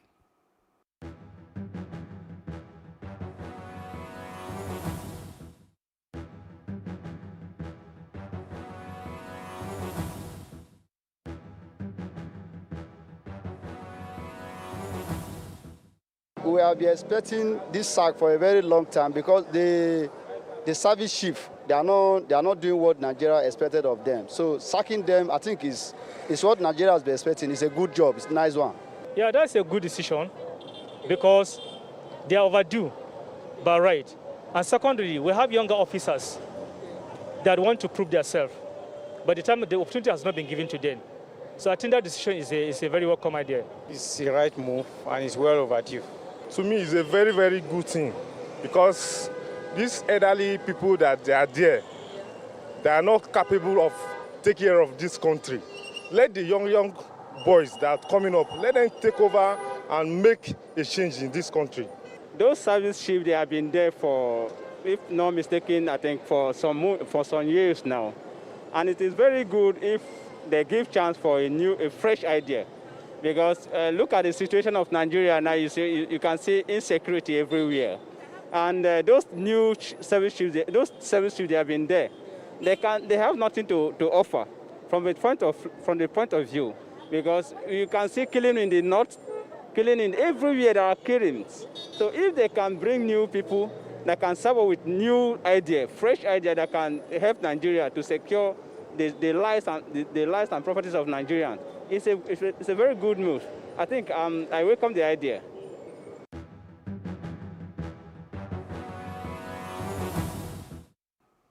It's time for my take.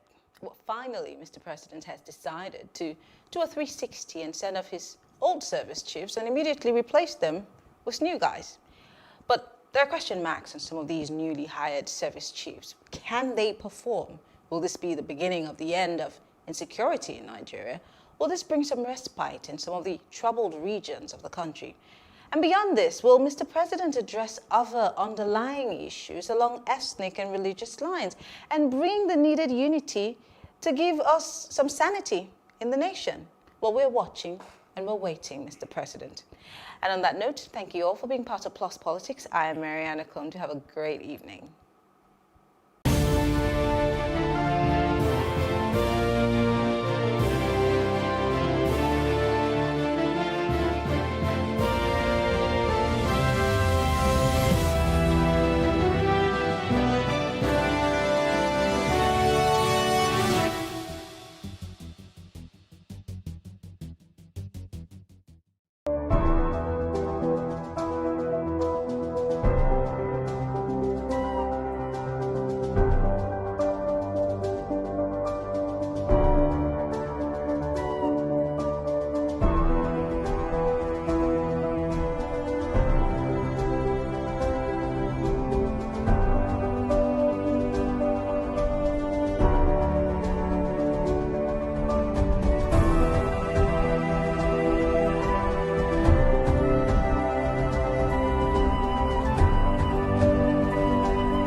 What we do not understand, we will stigmatize.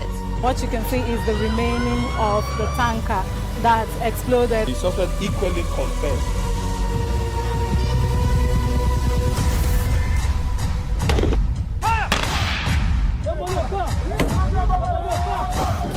A 500 naira they collect them. If you no talk, they go beat you. Now 2,500 when they pay.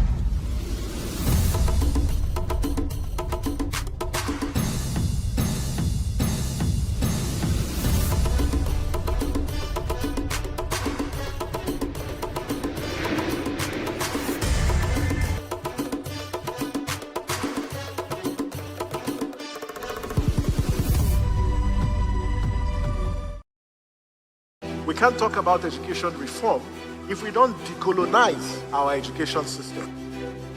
What we do not understand, we will stigmatize. Because it's just cultural. And I think it's just human nature. They stop paying us salary. I don't like remembering it. I am angry at Nigeria. I'm angry at this government which seems to be letting us down. I am angry at us as a people. In the process of struggling to free myself from his hand, he tore my pants and he raped me. Yes, I commit offense truly. Young girl, do you know where you are going? I say, I'm going to America. I say, now so that they talk, you are going to Libya. Which America? As it then do mark our place, some people they die now. This is Plus TV Africa. Big stories live here. Women are shamed for having tears. I think all of this mentality needs to stop. As long as that child is born while this marriage subsists, yes, the father is the father. Yes. If you have empathy, you will listen to the people say, look, there's a problem with our security. We have a security challenge in Nigeria today, and you need to do something about it. The issue of empathy actually cuts right across, from leadership down to the followership. We have reduced fallen heroes to beggars at the airport. We have reduced our veterans to what it is today. We need to think about this thing. Otherwise, people are not encouraged to want to serve their nation as they should. I must just chip in here that, look, even those in service today are looking at the treatment you are meting out. Correct. To those of us who are veterans out there. And so what next do you expect? Oh boy, prepare for your tomorrow.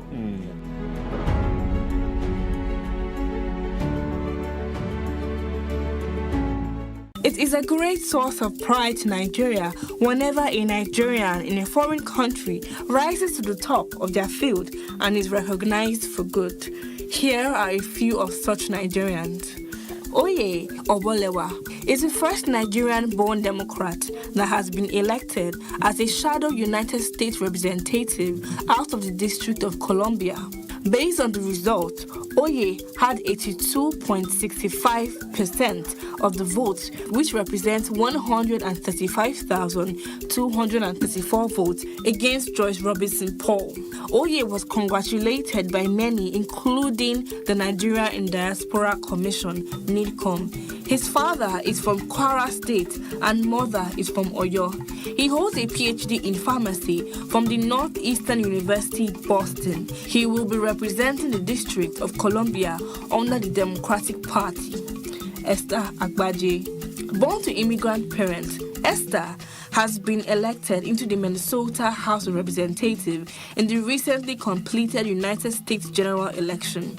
In the election, Agbaje won by a total of 17,396 votes, which represents 74.7% of the total ballots cast. She will represent District 59B in the 134-member House on the platform of the Democratic Farmer Labor Party, an affiliate of the Democratic Party. She has a degree in political science from George Washington University, Washington, D.C. Oyema Ogbuagbu. Oyema is a Nigerian-born researcher and medical doctor who is one of the brains behind the research at Pfizer for the potential world's first effective coronavirus vaccine. The vaccine has been tested on over 43,000 people in 6 countries and no safety concerns have been raised. Oyema is the son of a former vice chancellor of Abia State University and a professor of sociology. He was born in New Haven in Connecticut but went to the University of Calabar in Cross River State to complete his university education in medicine. He then returned to the Yale School of Medicine to work as the director of the institution's HIV clinical trials program. After becoming a fellow of infectious diseases, he rose to the height of an associate professor of medicine at the Yale University School of Medicine, New Haven.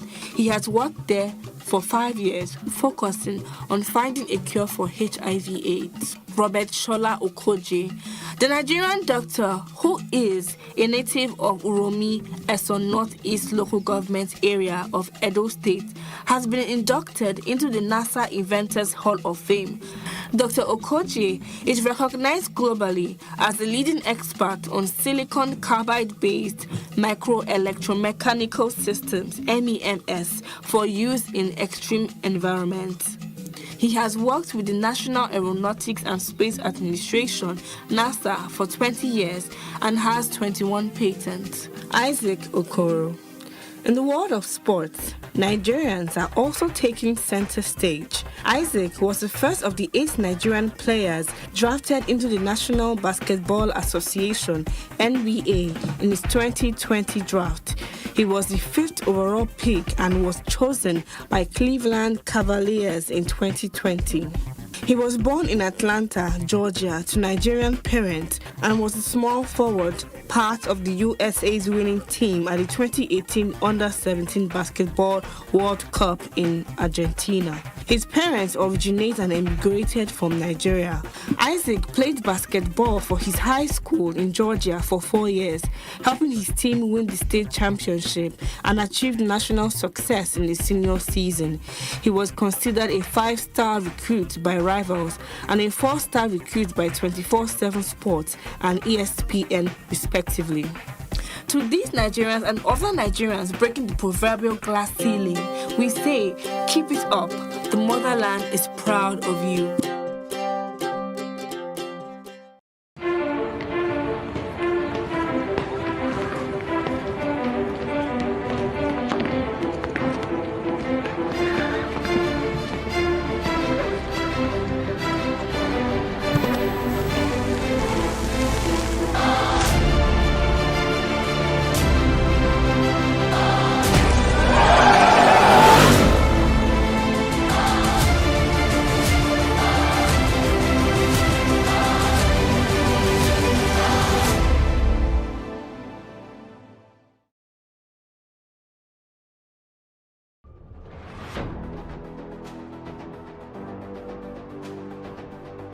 A lot of the jobs that exist today will not exist in the next 10 years. 10 years.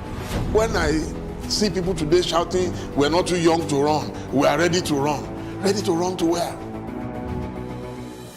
The people of excellence are, to a certain extent, being held ransom by idiots and bandits. Once you are in government, you believe everything you do is right. And once you are in opposition, everything the government does is wrong. And so it's time for us to take over power.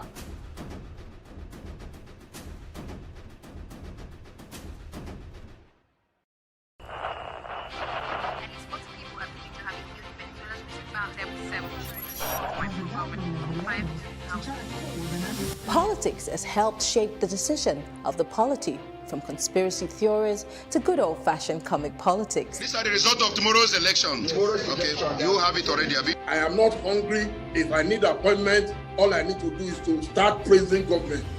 Plus, politics will fill the polls of the country, from friends to frenemies, even strange bedfellows, to clones and stooges. We go beyond the rhetorics and the drama to analyze the story behind the story.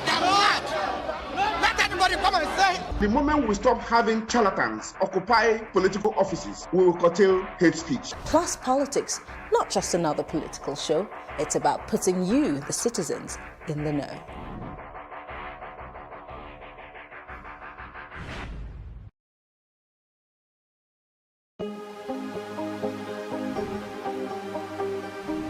This is it for upcoming artists to blow in Nigeria.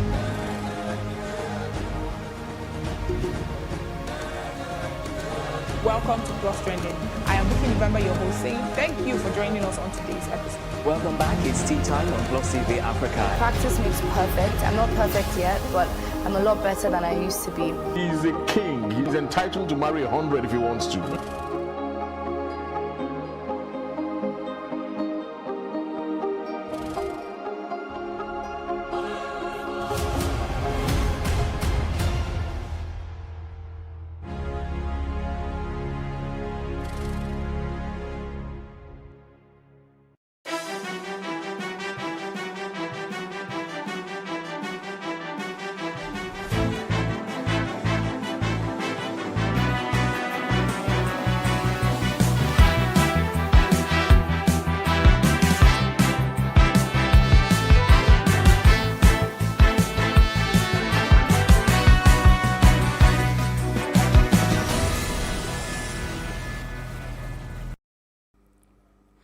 Hello and welcome to What Are You Saying? #Ways, where we talk about topics in the news as it affects us all. I am Osaiwame Sally, and tonight I'm joined by Isi Ofodele, my ride or die in the studio. How you doing? I'm good. I'm good. Oh, we had a very eventful evening You can say that with a lot of laughter. We should do it more often. I think so. You know, when you just start to dream, remember some of the things that experiences you've had as a woman in Nigeria. We have to talk about this thing sometime. But let me bring in Lami. Olamide Onifade has joined us via Zoom. The soon-to-be birthday girl. How are you doing? Hello. Hello, Lami. Very well, thank you. I said the soon-to-be birthday girl. Where are you taking us out to? COVID. I was asking her, Olamide, do you want us to say hello and pop in? We can pop in and wear our mask. Quiet birthday. You know, I was thinking of coming to your house, but I just remembered the COVID matter. I said, no, let us respect ourselves. Let's say it's over. Let us respect ourselves. But how are you doing, Lami? I'm feeling very great. And you? It's nice to see you again. Same here, doll. Same here. It's okay. You see why I stopped pairing both of you together? Your friendship is annoying me. I'm jealous. All right, so today we have a very, very interesting conversation for you. It's our ladies' night out, and here's what we found as today's quote: Our pride for your country should not come after your country becomes great. Your country becomes great because of your pride for your country. It's supposed to be So this is our quote for today. I mean, it's really apt for what we're talking about today, because Uncle gave us a statement. It says, "Give me Nigeria and Ghana to recolonize, and in just 1 year they become a first-class country." That's Kim Jong-un. So tonight is our ladies' night, and that's what we're going to be discussing, and we're going to be opening the phone lines also to hear what you are saying now, if you will consider the offer. But first, let's take a break for what's in the news.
Thanks for staying with us. Now, today is International Customs Day, and this year's celebration is dedicated to the united efforts of customs to emerge from the coronavirus crisis and support people and businesses that by strengthening the global supply chain, reinforcing collaboration, harnessing technology, and putting people at the center of transformation process with the slogan, Customs Bolstering Recovery, Renewal, and Resilience for a Sustainable Supply Chain. I mean, this is very, very important, you know, because customs are the people in charge of imports and exports from any country, and now we know that we're hoping to receive the vaccines from other parts of the world. So we want to just celebrate all the customs Something officials. also struck me when you just talked about the vaccine. How are we going to actually preserve? No, but a lot of government officials, they've been. I mean, we saw with Nigeria, no light, anything can happen. Even in Ekiti State, we saw the refrigerating systems being set up in different countries. So, I mean, sorry, different parts of the country. So things are going on. Let's trust the country a bit, you know. Trust. Yeah. All right, so what did you find for us in the news? Trust is a... Auntie, don't anything. Trust is a big word right now in Nigeria. What did you find for us in the news? And that's why we always have a problem trusting what the government says. And we want to, you know, cross-check and go back and take a look at it. And based on what we have already gone through before, or listened to the government. Each time the government comes in, they say, give us a chance, give us a chance. They always mess up in one way or the other. So trust is a huge one for us in Nigeria currently. And this is what actually got my attention with the news I actually found, which is, despite threats, Nigeria is safer than before. by Buhari, by Lai Mohammed. Mohammed, yeah. Now, I don't believe that under Buhari's regime, Nigeria is safer. Yes, it might have been controlled, but could have been a lot better. The highways are not safe. People cannot travel from point A to point B without being scared of being ambushed by herdsmen or bandits, which is the normal word now. I think the most used word in Nigeria currently between 2015 and today is bandits, hoodlums, armed men, kidnappers. This is something that has gone on for far too long. During the period of the regime of the past president, Goodluck Jonathan, he, at least it was just in the north, not a situation whereby you're not able to travel from Kaduna to Abuja. Let me even chip in a little bit. And at that time, one second, and at that time, at least children were safe in school, aside from the Chibok girls. Not a situation whereby children are in school and they just go and, pick them up. So for me, I think, if I want to add a bit, I think a lot of us that believed in the presidency of Buhari in 2015, especially with the event of the Chibok that just happened, we thought that he had military experience. Now, I lived in Kaduna all my life before, marriage brought me down south and all of that. Welcome. So we lived through the Sharia crisis and all of those things. Then it was President Obasanjo that was in power. So because he had a military backing, we could see swift actions whenever there was anything called a riot, because riots were breaking out, religious wars were breaking out, but not as the way it is now. It seems more like civil unrest. But this it lingers. Can I come in? Yes, please come in, Lami. Okay, because before you tell me that the time is fast spent. Okay, for me, I would say that I really do not understand government officials, especially Alhaji Lai Mohammed, rating the government. I think it should be coming from us, not from them. We should be their mirror. So why are they assessing themselves? I would say the country has even become more unsafe in this regime, because during Jonathan's period, it was just a bit to the south, down north. But now it is everywhere. At that time, we were battling with Boko Haram. But now we're battling with the headers, we're battling with bandits, we're battling with kidnappers and all that. So I really don't understand the yardstick for the assessment. Maybe it's not living in the country we are living. Okay, so my story, because we're actually running out of time. My story is actually tied to this. I will take my story, then Lami, you follow up with your story. Okay. So my story, of course, we saw the breaking news when we said finally, so somebody just decided to wake up. President Muhammadu Buhari has accepted the immediate resignation of the service chiefs and their retirement from service. The resignation and announcement of the new military leaders were communicated by Femi Adesina, the spokesman for the presidency. So we're saying to ourselves, those involved are Chief of Defense Staff, Chief of Army Staff, Tukur Buratai, Chief of Naval Staff, Air Admiral Ibok. So the list is long. Endless. So President Buhari thanked the outgoing service chiefs for what he calls their overwhelming achievements in our efforts at bringing enduring peace to our dear country, wishing them well in future endeavors. Like, for goodness sake, one of the new service chiefs that was appointed, I think he has a bit of, what's it called, to answer. I read his profile. Yes. They said that that's the Atehiru, the man, Atehiru, General Atehiru, he was relieved of operations in Lafia Dole and redeployed to the Nigerian Army headquarters, right, as Deputy Chief of Policy and Plans. The Nigerian press cited Defense Ministry sources that the change in the command was related to poor performance in the field and inability to catch Shakal at that time, which was 2017.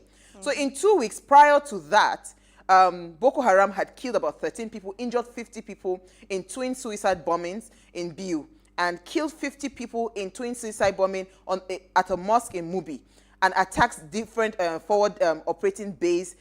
This is one of the new service chiefs that is being appointed by the president. So I'm just wondering, Lami, maybe you would help me, are we truly really ready to fight insecurity in this country when you already know this person's CV?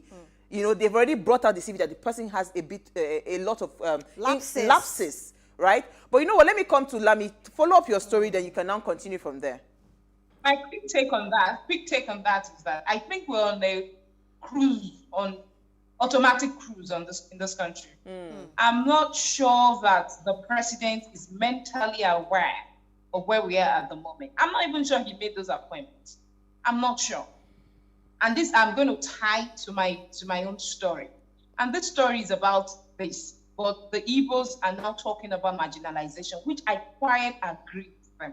I concur totally with this. At this point in time, considering what just happened between the Fulanis and the farmers in Igongo local government, Igongo in your state, the country is tensed. A lot of people are dissatisfied. There's a lot of tension going on. And boom, just from the blues, you divert us to the appointment of the replacement of the appointment of the service, and only to marginalize the Igbo, the Southeast, which is a very, very important, because I would say that they are the economic backbone of Nigeria, whether anybody likes to take it or not. But I would say the Southeastern extraction of Nigeria are very, very important to Nigeria. So I really do not understand why they will be excluded from this. Because already we know we are fractured. We are a fractured nation. Yeah. So this should not come in at this time. And this is what keeps reoccurring all the time. And people are not understanding something that I think we're going to be talking about that on Thursday. That's our topic for people don't understand that. You see, we are different people trying to live together as one, right? So in fairness, what is fair? You want to tell me that you've not found one person that is competent? We're not trying to divide people across religion, what's it called, tribal lines. No, we're not trying to do tribal lines and all of those things. But there are competent people in the East, there are competent people in the West, there are competent people in the North, there are competent people in the South. Even to breed togetherness and to really find a lasting solution. There's nothing wrong with you bringing those people all together to say, you know what, come together and serve the country. Let me play the devil's advocate here. Let's assume that the government or the president actually appointed these service chiefs based on merit. So let's say, for example, that these individuals that have been brought on board, they did it right. Okay, they know their onions. What if the Igbo man who happens to be there doesn't know his onion? Wait.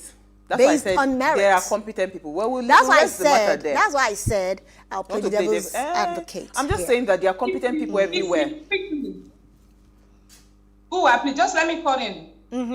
See what happened to the federal character. We have a federal character system in Nigeria. So what happened to them? Are you telling me from the 5 states of the North, South, East, they couldn't find just one person who was fit to have taken over the position? Why do we always like crying wolf whenever there is an appointment? We say this is how we actually promote tribalism in the country. No, this is not issue of tribalism. Or ethnicity. Let's leave the matter because it's not issue of tribalism. I'm saying that, you see, we are already in a tense situation in this country right now. I think it's more of inclusion. Yes. Because a lot of people feel when people playing the tribal card. No, this is not tribal card. When people feel marginalized, they have every right to feel so. Because over and over again, time and time again, we've seen this appointment not representing their people. So let us be seen to be fair. That's my point. Simple. We'll take a break. That's not our conversation for tonight, please. We want to talk about Kim Jong-un. In fact, if you know the number of messages I've gotten on top of this Kim Jong-un's comments, but that's what we'll be talking about. Stay with us. We'll be right back.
wait for upcoming artists.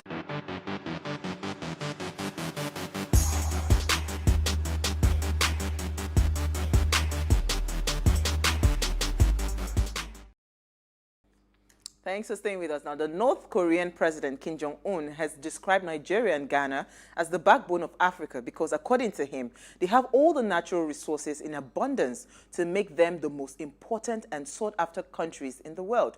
But corruption is a major problem and a curse to them. Now, he further went on to ask us to give him just a year, and he'll transform these countries into first-class countries that will attract businesses all over the world. He said, Nigeria should give in, Ghana should give in, and let us colonize them for the second time so they will eventually learn how to run a country. These two countries are on a mission of proving to the whites that blacks are only good at crime and having power of having long-lasting sex. Oh my goodness. Now he then concludes with sit up Africa, sit up Ghana, sit up Nigeria, and just sell the country, or just sell the countries to us. That's the source is from Al Jazeera. So tonight we want to pretend like that was not an insult and it did not hurt us, and focus on the message that he posed, right? The message, the crux of the matter, which is, are we truly equipped to run this country, or should we just outsource? It's a simple question. Now, please let us hear what you have to say. Remember, you can join this conversation. Tweet at us at WadeShowAfrica1 with the hashtag WadeShow, or send us an SMS or WhatsApp to 081-803-84663. So I want to start with Sanzi's comment. Amadi Ohada will punish the guy. You know, I mean, at first instance, when you read it, you say, what kind of rubbish? What kind of nonsense? So we should go back to a colony and all of that. But read through the message and read it well. You know, we have lived in this country over 60 years. Where is the result, you know? So what have we gained? And are we truly competent to handle this country? I want to come to Lami first, then I'll come to you. Lami, let me hear your thoughts on this. When you first heard it, what came to your mind? Well, no, it was laughable, but I thought that Ketu calling pot black. Really? He's not done well with his country. Okay, go ahead. North Korea is one of the poorest. North Korea is one of the poorest countries in the world, despite the fact that they are bordered by South Korea, which is one of the first-class countries in the world. What has he done with his country? There's so much poverty, but the only takeaway I could take from the country is there's a high level of literacy. And the healthcare system is really, really advanced. Those are the two key things I could take away. So any other thing, he has no right whatsoever. But how did we find ourselves in a situation where a dictator from a third world country is planning or has thoughts of colonizing another third world country? Means maybe we are even on a slide towards the fourth world. Maybe we're not even in the third world anymore. Let me answer that. Did we lose Lami? Go ahead. Let me answer that. How did we find ourselves in this position? We found ourselves in this position because our leaders have not stepped up. If they had stepped up and they had carried us along, they had held everyone that had embezzled every little dime in Nigeria accountable. And at the end of the day, after holding them accountable, they haven't, whatever monies they have, or projects that they have actually tried to execute, they have actually done it without giving us white elephants or telling us tall tales. That is how we have found ourselves in the position we are in currently. And I talked about something about trust. Trust is a very key role it plays a huge role in Nigeria currently, because when the leaders tell us something, the moment we process it, we say this man is lying. When somebody tells us another thing or comes up with another story, we say it's another strategy. Look at what is happening with NIN. NIN everybody is saying, oh, Nigerian government always comes up with one thing after the other, one thing after the other, just to keep us busy. Are they doing this on purpose to make life more difficult for us? Absolutely. So there are so many ways or so many angles that you can look at it from, but holistically is the fact that our leaders have not stepped up failed leadership to the game. So when I But my question, yeah, go ahead. I was going to say that. But my question is, why? Go ahead. Can I go on? Go on, Lami. My question: why is this vicious cycle of selfish and incompetent leaders? Why is it perpetuating itself up to this moment? Absolutely. So this is the reaction I was going to say, that a lot of people, when I put it up on my status, I got a lot of people responding to me. Someone says, sadly, this is Uju, she's in Canada. It says, sadly, this is what we need, right? Sadly, as sad as it sounds, this is what we need. Then somebody now asked the question that, yes, we seem incapable of making the best out of our resources. I mean, if this is true, even though he is a dictator, people don't, at this point in Nigeria, people do not even mind us going to a dictatorship kind of leadership for us to be able to get results. So you are asking about the vicious circle. Maybe it's because we have how do I put it? We have grown so docile as a people that anything goes.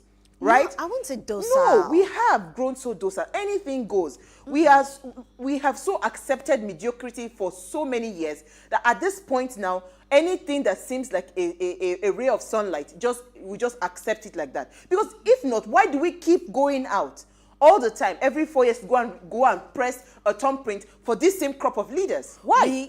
Look, the truth is this: if our leaders, they go outside the country, they see what's obtainable outside the country, but when they come back, they want to still continue with the mediocre way they used to. Because we have accepted it. They because said that is what they gain through. Listen, Issy, they said that the kind of leadership you get as a country is the kind of leadership that you deserve. I mean, let me help you. Look at what happened with NSAS. After the NSAS protest, they actually tried to fish out everybody that participated in NSAS protest. Look, if the government wants to fish you out, they'll fish you out. They know what to do. But the moment it is against them, they don't want to do it anymore. That's the problem we have in Nigeria. No accountability because they do not want to face the music. Let me come to Lami. Is Lami there? I think she's... So there's a glitch there. So Uti sent a message in when we were chatting about this topic. She says, if you are between the rock and a hard place, yes, I find it irritating, but we must acknowledge that his dictatorship is the answer. We are not set up for democracy in Nigeria. The way we are structured, we're not set up. Our bumbling leadership is filled with greedy, self-serving, right, illiterates. So this is what Uti was saying in the group. This is the constant message when you hear it. And that's exactly Let me read another comment from Benson. He says, your topic for today is really interesting and provocative. This has a lot to do with leadership. Sadly, where we are at the moment, the actions requires combination of strong visionary drive / implementation and to a large extent, brute enforcement of the law, no matter whose ox is God. With these two actions, 1 year is possible to begin the realignment. So we are going back to this question. Because for me, what I found interesting in the comment that he made was that, are you trying to tell me that you can wipe away all these years of degradation, poor infrastructure, no development, all under 1 year, based on the resources that we have in this country? I looked at it, and I looked at it, what's it called? Holistically. Looking at the resources that we have in this country, it is very possible. So why are we not having those kinds of transformation? Why are we not seeing those kind of transformation? That's the question I'm asking. But I think we have Lami back. Lami, are you back? I saw her just now. Okay. Lami? Okay, she's not there anymore.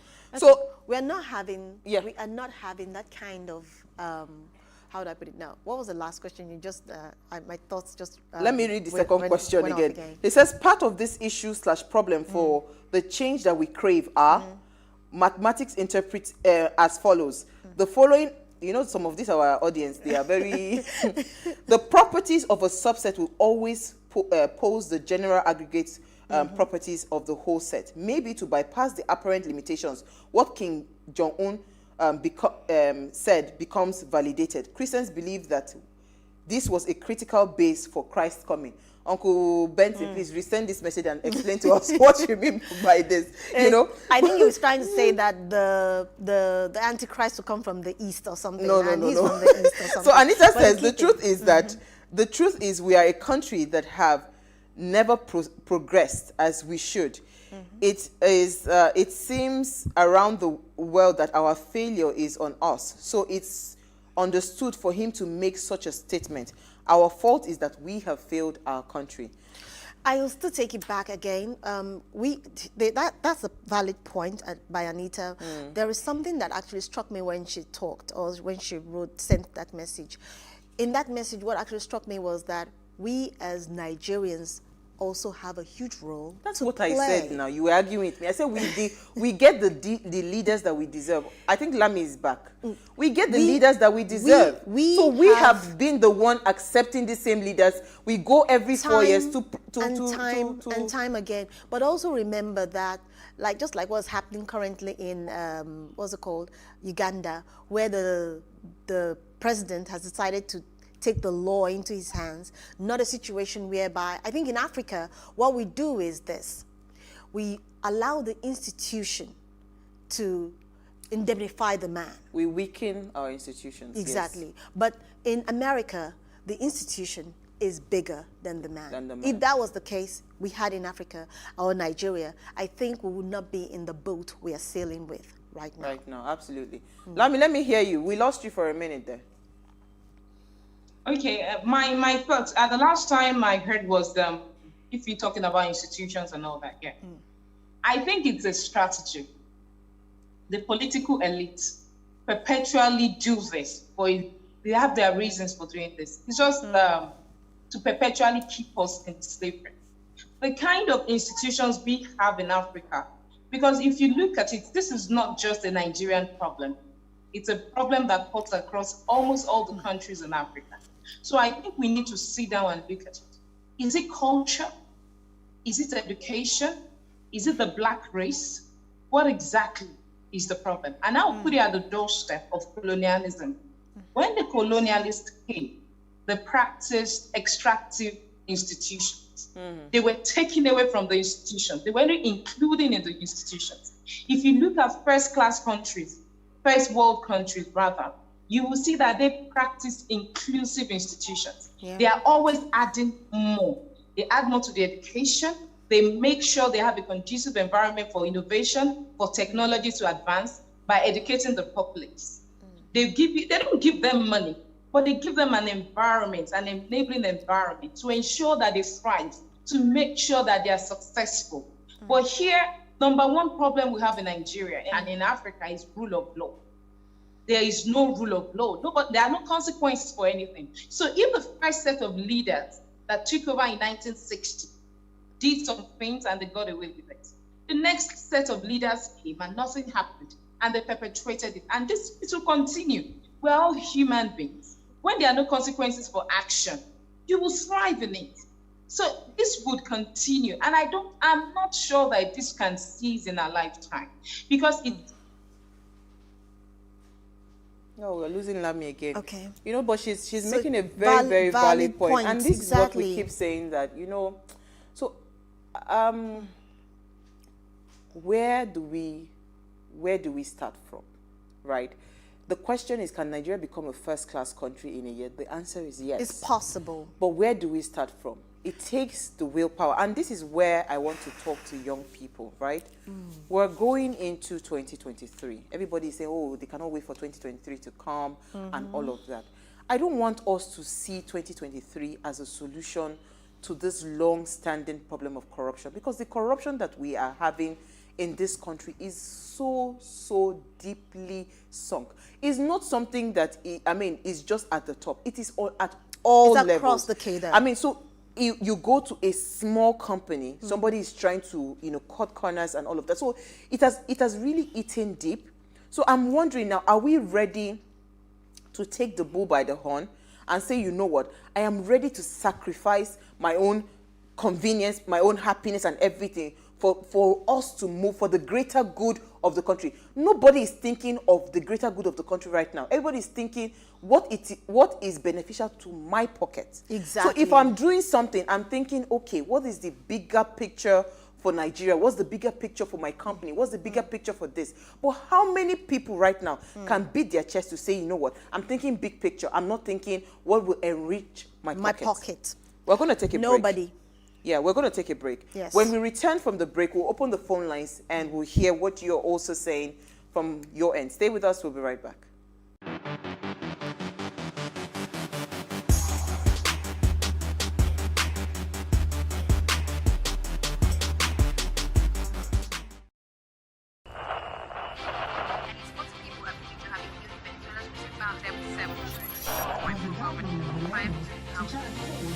Politics has helped shape the decision of the polity, from conspiracy theories to good old-fashioned comic politics. These are the result of tomorrow's election. You have it already.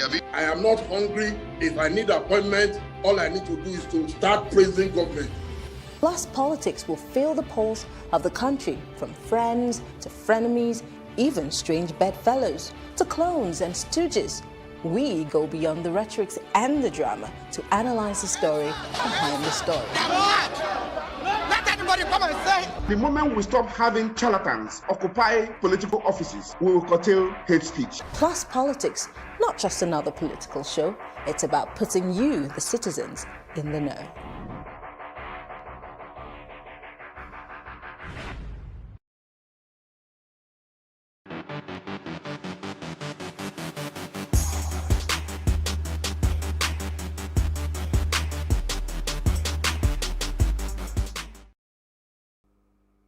Now, if you're just tuning in, it's our ladies' night out, and we're asking if you would consider Kim Jong-un's offer of recolonizing us, and our answer is, what's your answer? Would you consider? It's like torn between the devil and the deep blue sea right now.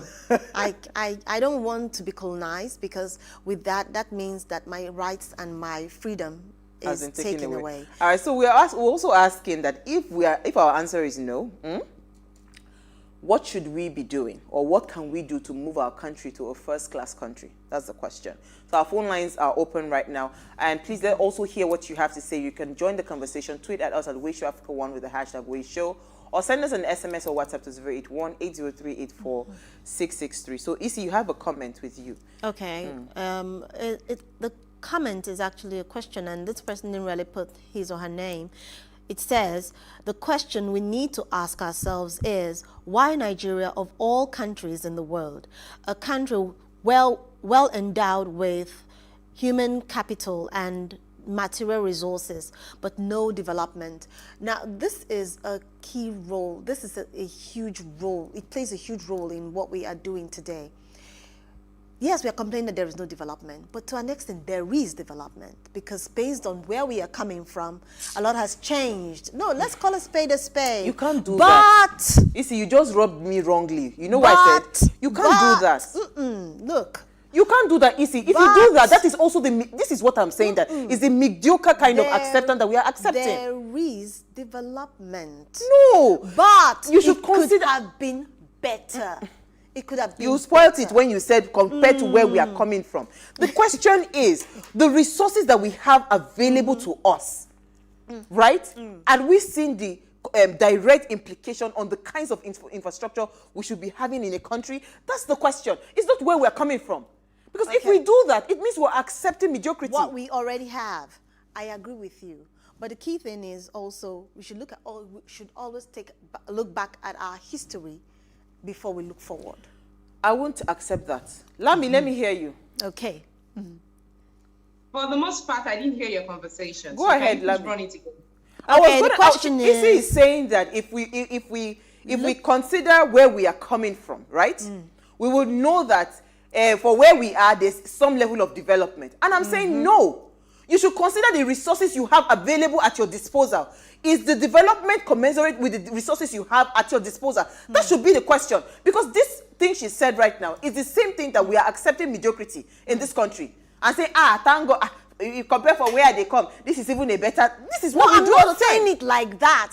I'm okay. saying it based on, we are talking about development right from 1960, where we are coming from. That's what I'm looking at, not a situation whereby what we have currently going. What we have currently going is, look, you people should not eat me here. What I'm simply saying is, look, whether we like it or not, there has been some level of development. Okay, no problem. I That's what accept I'm it. saying. Let me take Lami. I strongly disagree with you. Fight. Let's go. I'm of the opinion that we are even regressing. Because I remember when my parents used to talk about the quality of education they received. And what the quality of education we have now. I remember when we were younger, the quality of the roads were better. The security was better. Food was more available, was more affordable. Healthcare system. Don't forget the population has increased astronomically, and the infrastructure we have is not commensurate with it.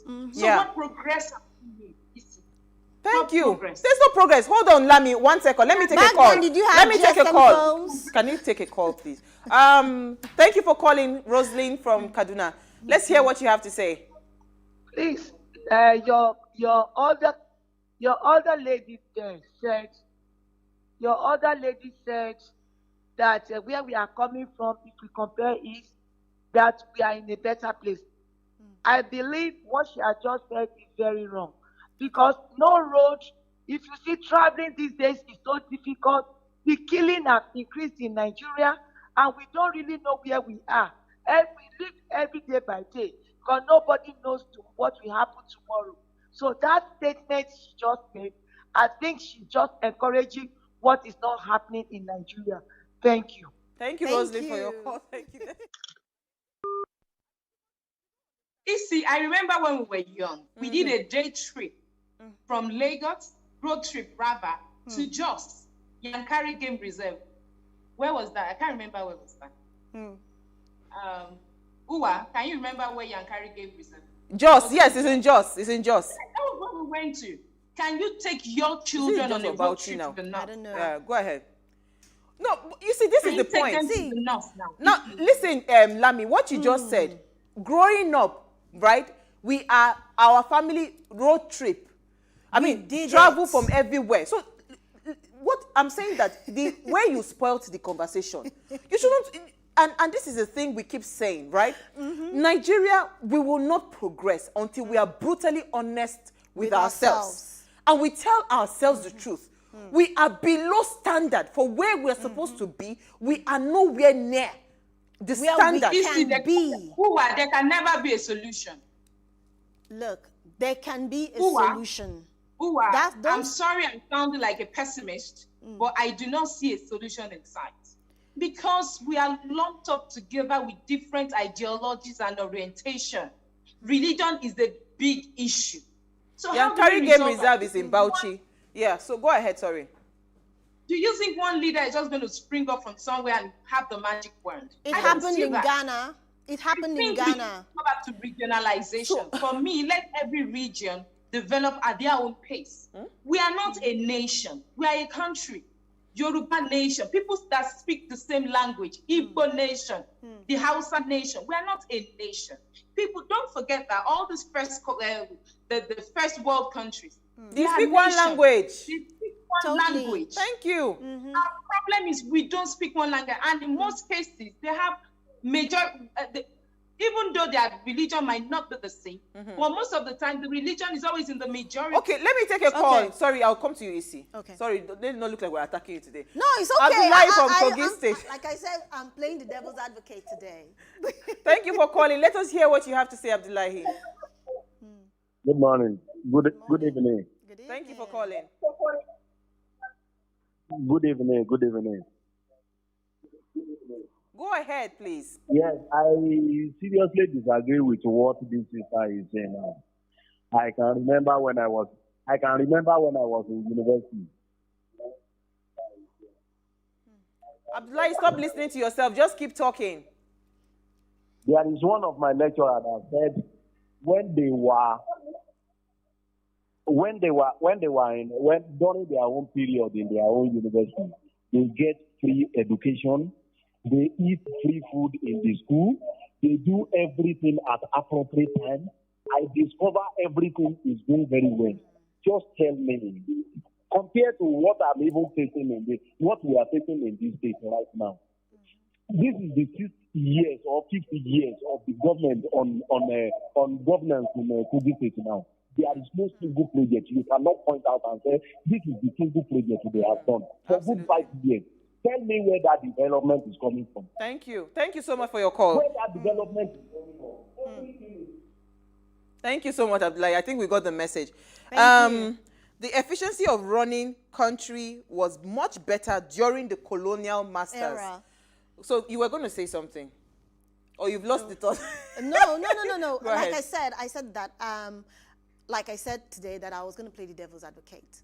So everybody should have a voice.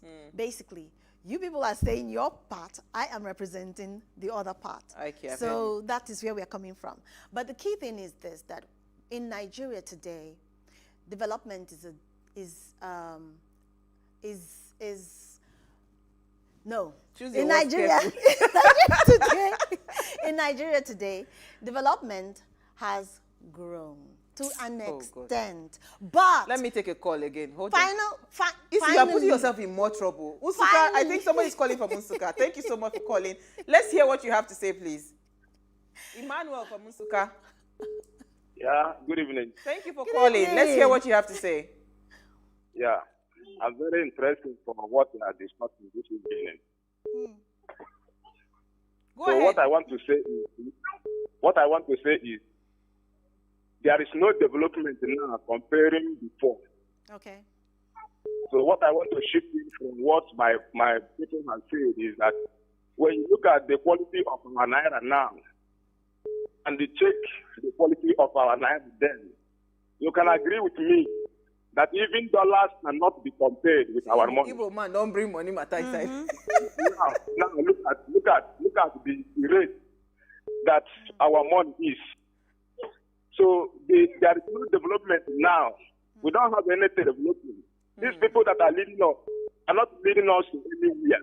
Exactly. So how I wish that our fathers will come back and rule us again, so that our economy. So Emmanuel, would you agree with King Jong-un? Emmanuel, 1 minute, please. He can't hear me. I was going to ask Emmanuel, do you agree with King Jong-un saying that we need to be recolonized?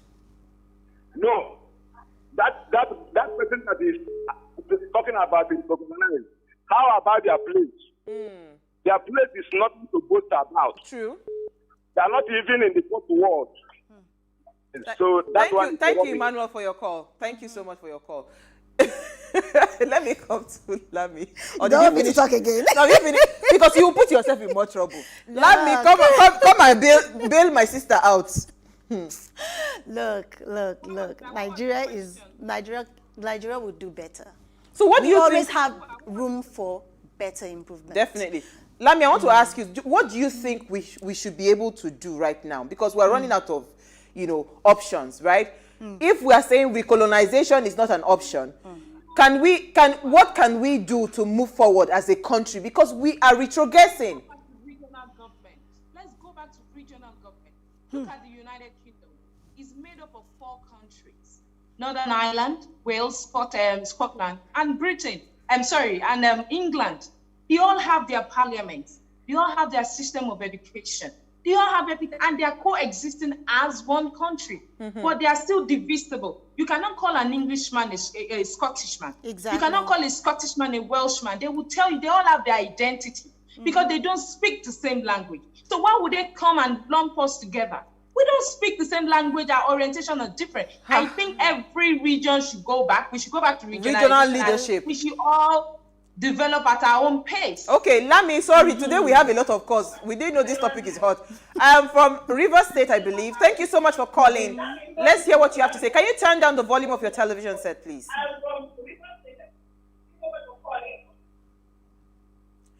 So when you call in, try to turn down the volume of your TV set. Thank you. Can you hear me? Yes, go ahead, please. Okay.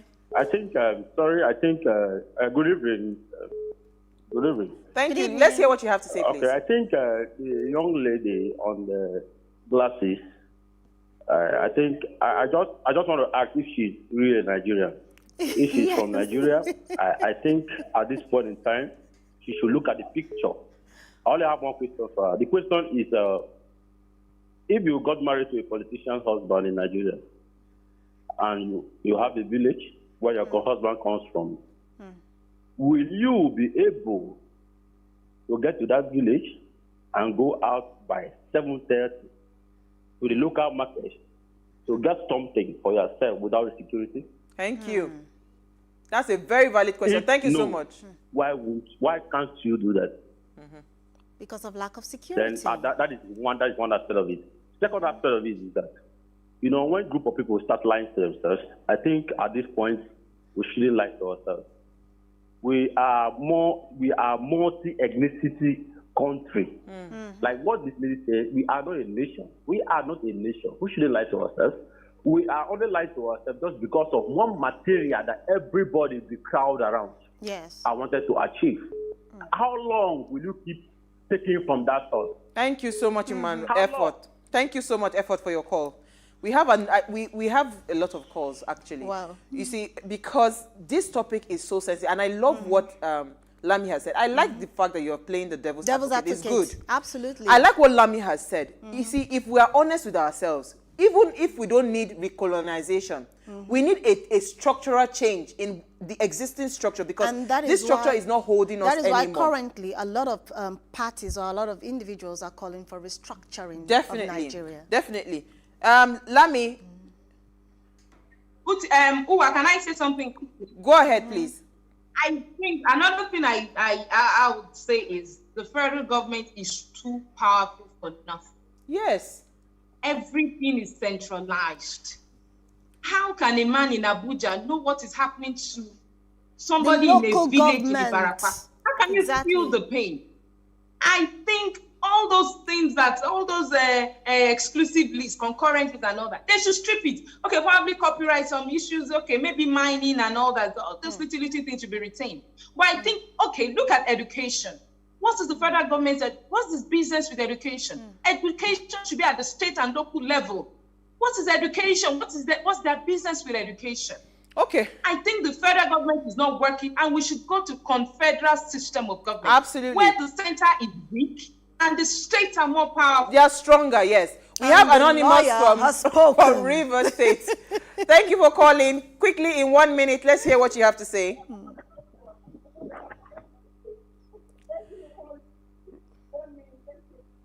Hello? Go ahead, please.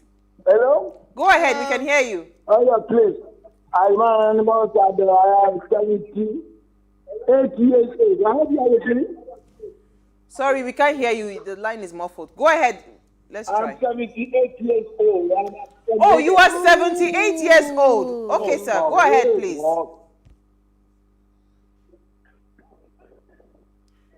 Yes. I witnessed the British government. I witnessed Nigerian governance, independence, coup upon coup. Now, we are losing you. We're so sorry. We have to put that. Today, present today, I would like us to think back for Nigeria to be better, to go to North Korea and ask to sign agreement with them for only 1 year. We have to sign agreement with them for only 1 year. And they should go back. Okay, I think he's agreeing with, if they sign an agreement, but nobody will want to invest so much and just give you just 1 year. And give it back to you even. Nobody will want to do that. Yes. So I don't know. We might continue the part 2 on Thursday because we've run out of time. Okay. So it says we need men and women of vision and action, not social media only. Exactly. It says, I am inspired by Aisha Yusufu. That's what this person is saying. It didn't put their name as well. Let us get final thoughts. Let me start with you first, Isi. Okay. Choose your words carefully because... No, I'm not going to play the devil's advocate in this case. So let me come to you first. What do you think, right? I agree with Lami that we need a regional government system. So what do you think should be the ingredient that we should be looking out for leaders going forward? The ingredients we should look out for in our leaders are very simple. Credibility, integrity, and when they tell you yes, their yes is yes. And accountability. Accountability plays a huge role in molding a nation. A situation whereby there is no accountability, there is no way you can move forward, because that is when corruption starts to eat into the system. Absolutely. Let me come to you, Lami. You talked about rule of law, right?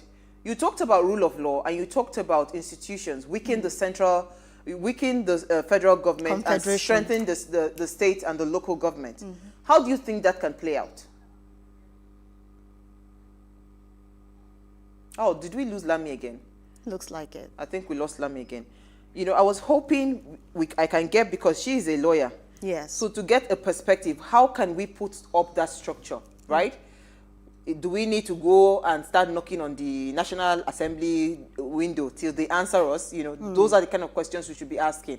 So I suppose just saying 2023 is coming and let's just go and put our thumbprint. If you put in your thumbprint, you see, let me tell you something. What has been happening prior to when I did not have brain? I just got brain, you know.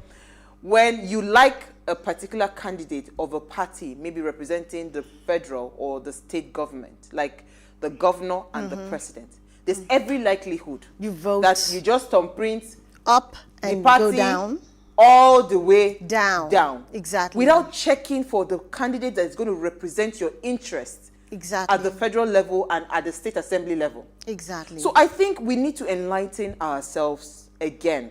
We need to go back and teach ourselves what we should be looking out for in terms of leadership. And if I would ask myself that question, because we really ran out of time, I would say visionary leadership. What is the plan? You, that you say you want to come for presidency, what is your vision for Nigeria?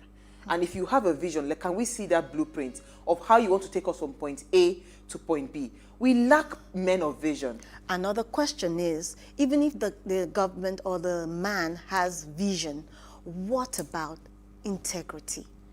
So listen, that issue of integrity, should go side by side. Let me explain to you. That issue of integrity, let me tell you something. That was why I wanted Lami to answer that question. If we strengthen the structure, if we strengthen the system, right, every other thing will fall in place. Exactly. Donald Trump might not have had the integrity and all of those things, but because the institution was stronger. So that is, how do we now move from that weak institution where it is one person determining what happens to the rest of the people, to the system determining what happens, you know, to the people. Implementation so that's of our we should look out for. constitution. But I think probably this, I mean, I didn't expect the overwhelming calls and all of that. We're sorry we couldn't take more calls. It's because I played the devil's and all of advocate. that. No, not really. It's actually a topic that is very, very thought-provoking. You know, it's a thought-provoking topic. Truly, Nigeria can become a first-class country in 1 year.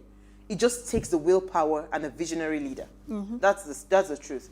Thank you so much again, Isi. Thank you, Lami. We're sorry we lost you. Ways was birthed from the need to inform, inspire, influence lives towards action. And this year, we're starting our CSR focused on curbing unemployment in Nigeria. If you are a company, please partner with us by allocating internship slots. If you're a job seeker, keep watching Ways and follow us on all our social media handles. This will be an all-year-round engagement, so tell your friends to keep all eyes on Ways. Now, in case you missed today's call again, this is very, very powerful. Our pride, right? Your pride for your country should not come after your country becomes great. Your country becomes great because your pride is in it, right? That is the quote.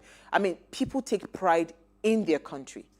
And they say, you know what? Whatever is in other countries, my country must beat it. That is the kind of leaders we want. You people travel outside the country. You see great things. Can you come and replicate those things in Nigeria? It's a simple thing. We'll see you live tomorrow as we bring you another great conversation. Enjoy.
for upcoming artists to blow in Nigeria.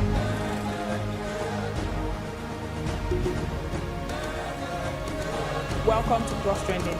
I am Booking November, your host, saying thank you for joining us on today's episode. Welcome back. It's tea time on Plus TV Africa. Practice makes perfect. I'm not perfect yet, but I'm a lot better than I used to be. He's a king. He's entitled to marry 100 if he wants to.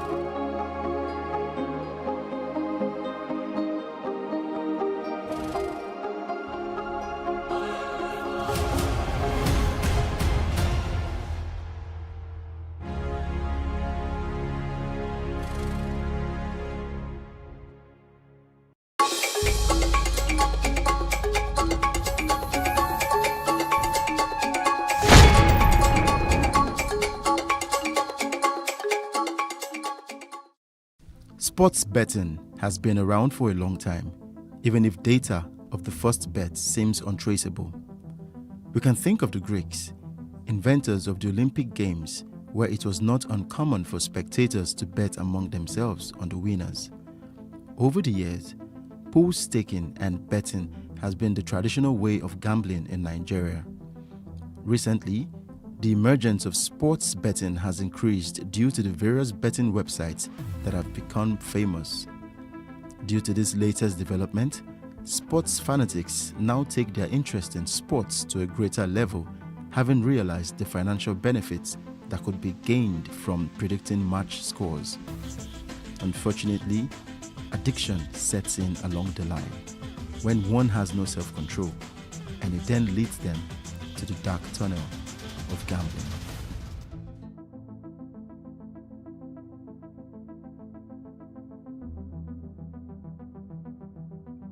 This is Sam, a 35-year-old man who has been through the ups and downs in the virtual world of sports. He loves to forecast games and put his money where his mouth is. Along the line, his love for forecasting and betting led him into the dark side of addiction.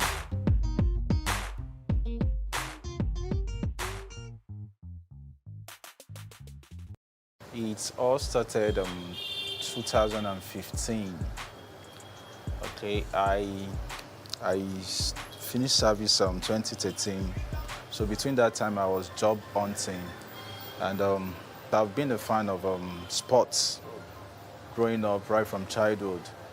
But I have a neighbor that walked up to me that he won 140,000 with 100 naira.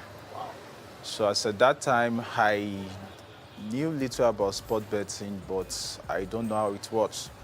So I had to sit him down. I was like, how did you come about this? What did you play? How did it work out? So he held the coupon in his hand. I made a ticket. So he showed me saying, I picked this team, I picked this team, I picked that team. So I was like, oh, I saw some other things there. So what does this one mean? What does two means? So he was the one that put me through the fundamental parts of the sport betting. Like, okay, if you picked one means the home team to win. If you pick two, that means the away team to win. If you pick GG, that means both teams to score. So I took my time to understand that. He only put me through how it works, how you stake. So I had to do further research myself. So I took my time to walk into the shop. So my first few weeks there, I didn't play. All I do was just to make friends, observe how things work. So I was there, I see people placing bets. So I started asking questions. I even asked the cashiers that, okay, if I pick this. But I remember vividly then, there were limited market options then, unlike now that we have vast majority of market options. Like I said, I don't have what I'm doing, so my income is so limited. All I do is when I started playing, I use my pocket money to place bets. So then to stake, the minimum stake is 100 naira, so I can still feel like, hey, the money I would use to buy recharge cards and call friends, why can't I use it to place bets? So that's how it all started. And then it was fun. Some places I would have just one game. that would make it a lost bet. I'll cut the game. I'll be like, oh, I'm so close. And that will be like, you can't go further. You can try more. So it goes on and on like that. I could remember vividly my first win was a 5,000 naira with 100 naira. Oh, wow. I got motivated, yes. So the 5,000 then was like a gold, like, wow, this is cool business. With 100 naira, the multiple interests that comes or that is accrued to it, I was like, wow, this is good business. So I started going deep. And over time, I started looking into the virtual. When you walk into the shops, you see a lot. So it's like, the place is more like, maybe like, let me just say, like a theater where you just see all different kind of. You see people that walk in, say this thing has destroyed my life. You see people that say, wow, I don't chop. So you have different kind of things that motivate you. I remember then there was a day a guy walked in and his first game, he placed bet on the virtual, that football virtual, and his first game with 100 naira, he won 35,000. So wow.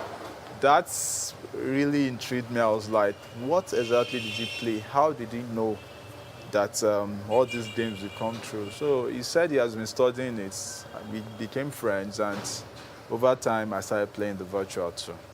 From all the games, he got more interested in a virtual game called Color. It's a game of numbers.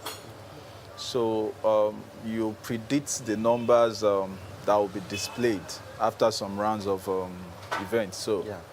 And we have different colors, but my interest is always on the numbers because if I predict 2 numbers to appear out of 6 possible outcomes, I would, with 100 naira, win 6,005. Really? So I always aim higher because I just feel if I use 100 naira to win, if I play the color, I will win 300. So I will be like, this 300, they can take it back anytime.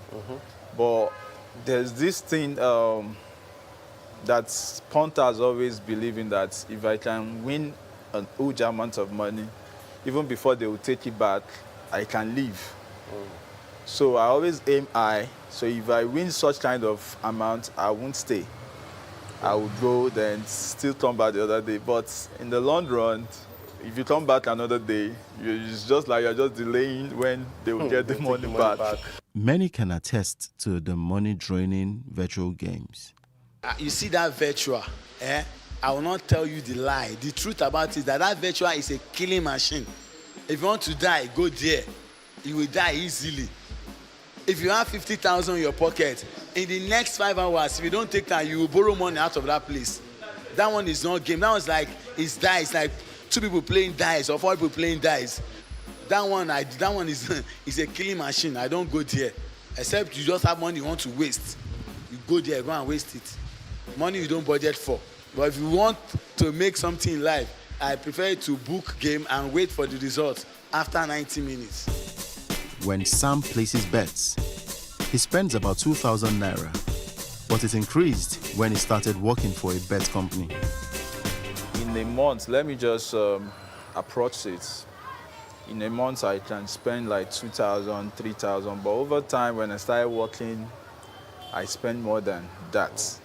So let me just say, when I started in the year 2015, I do spend 2,000, 3,000 to place bets in a month.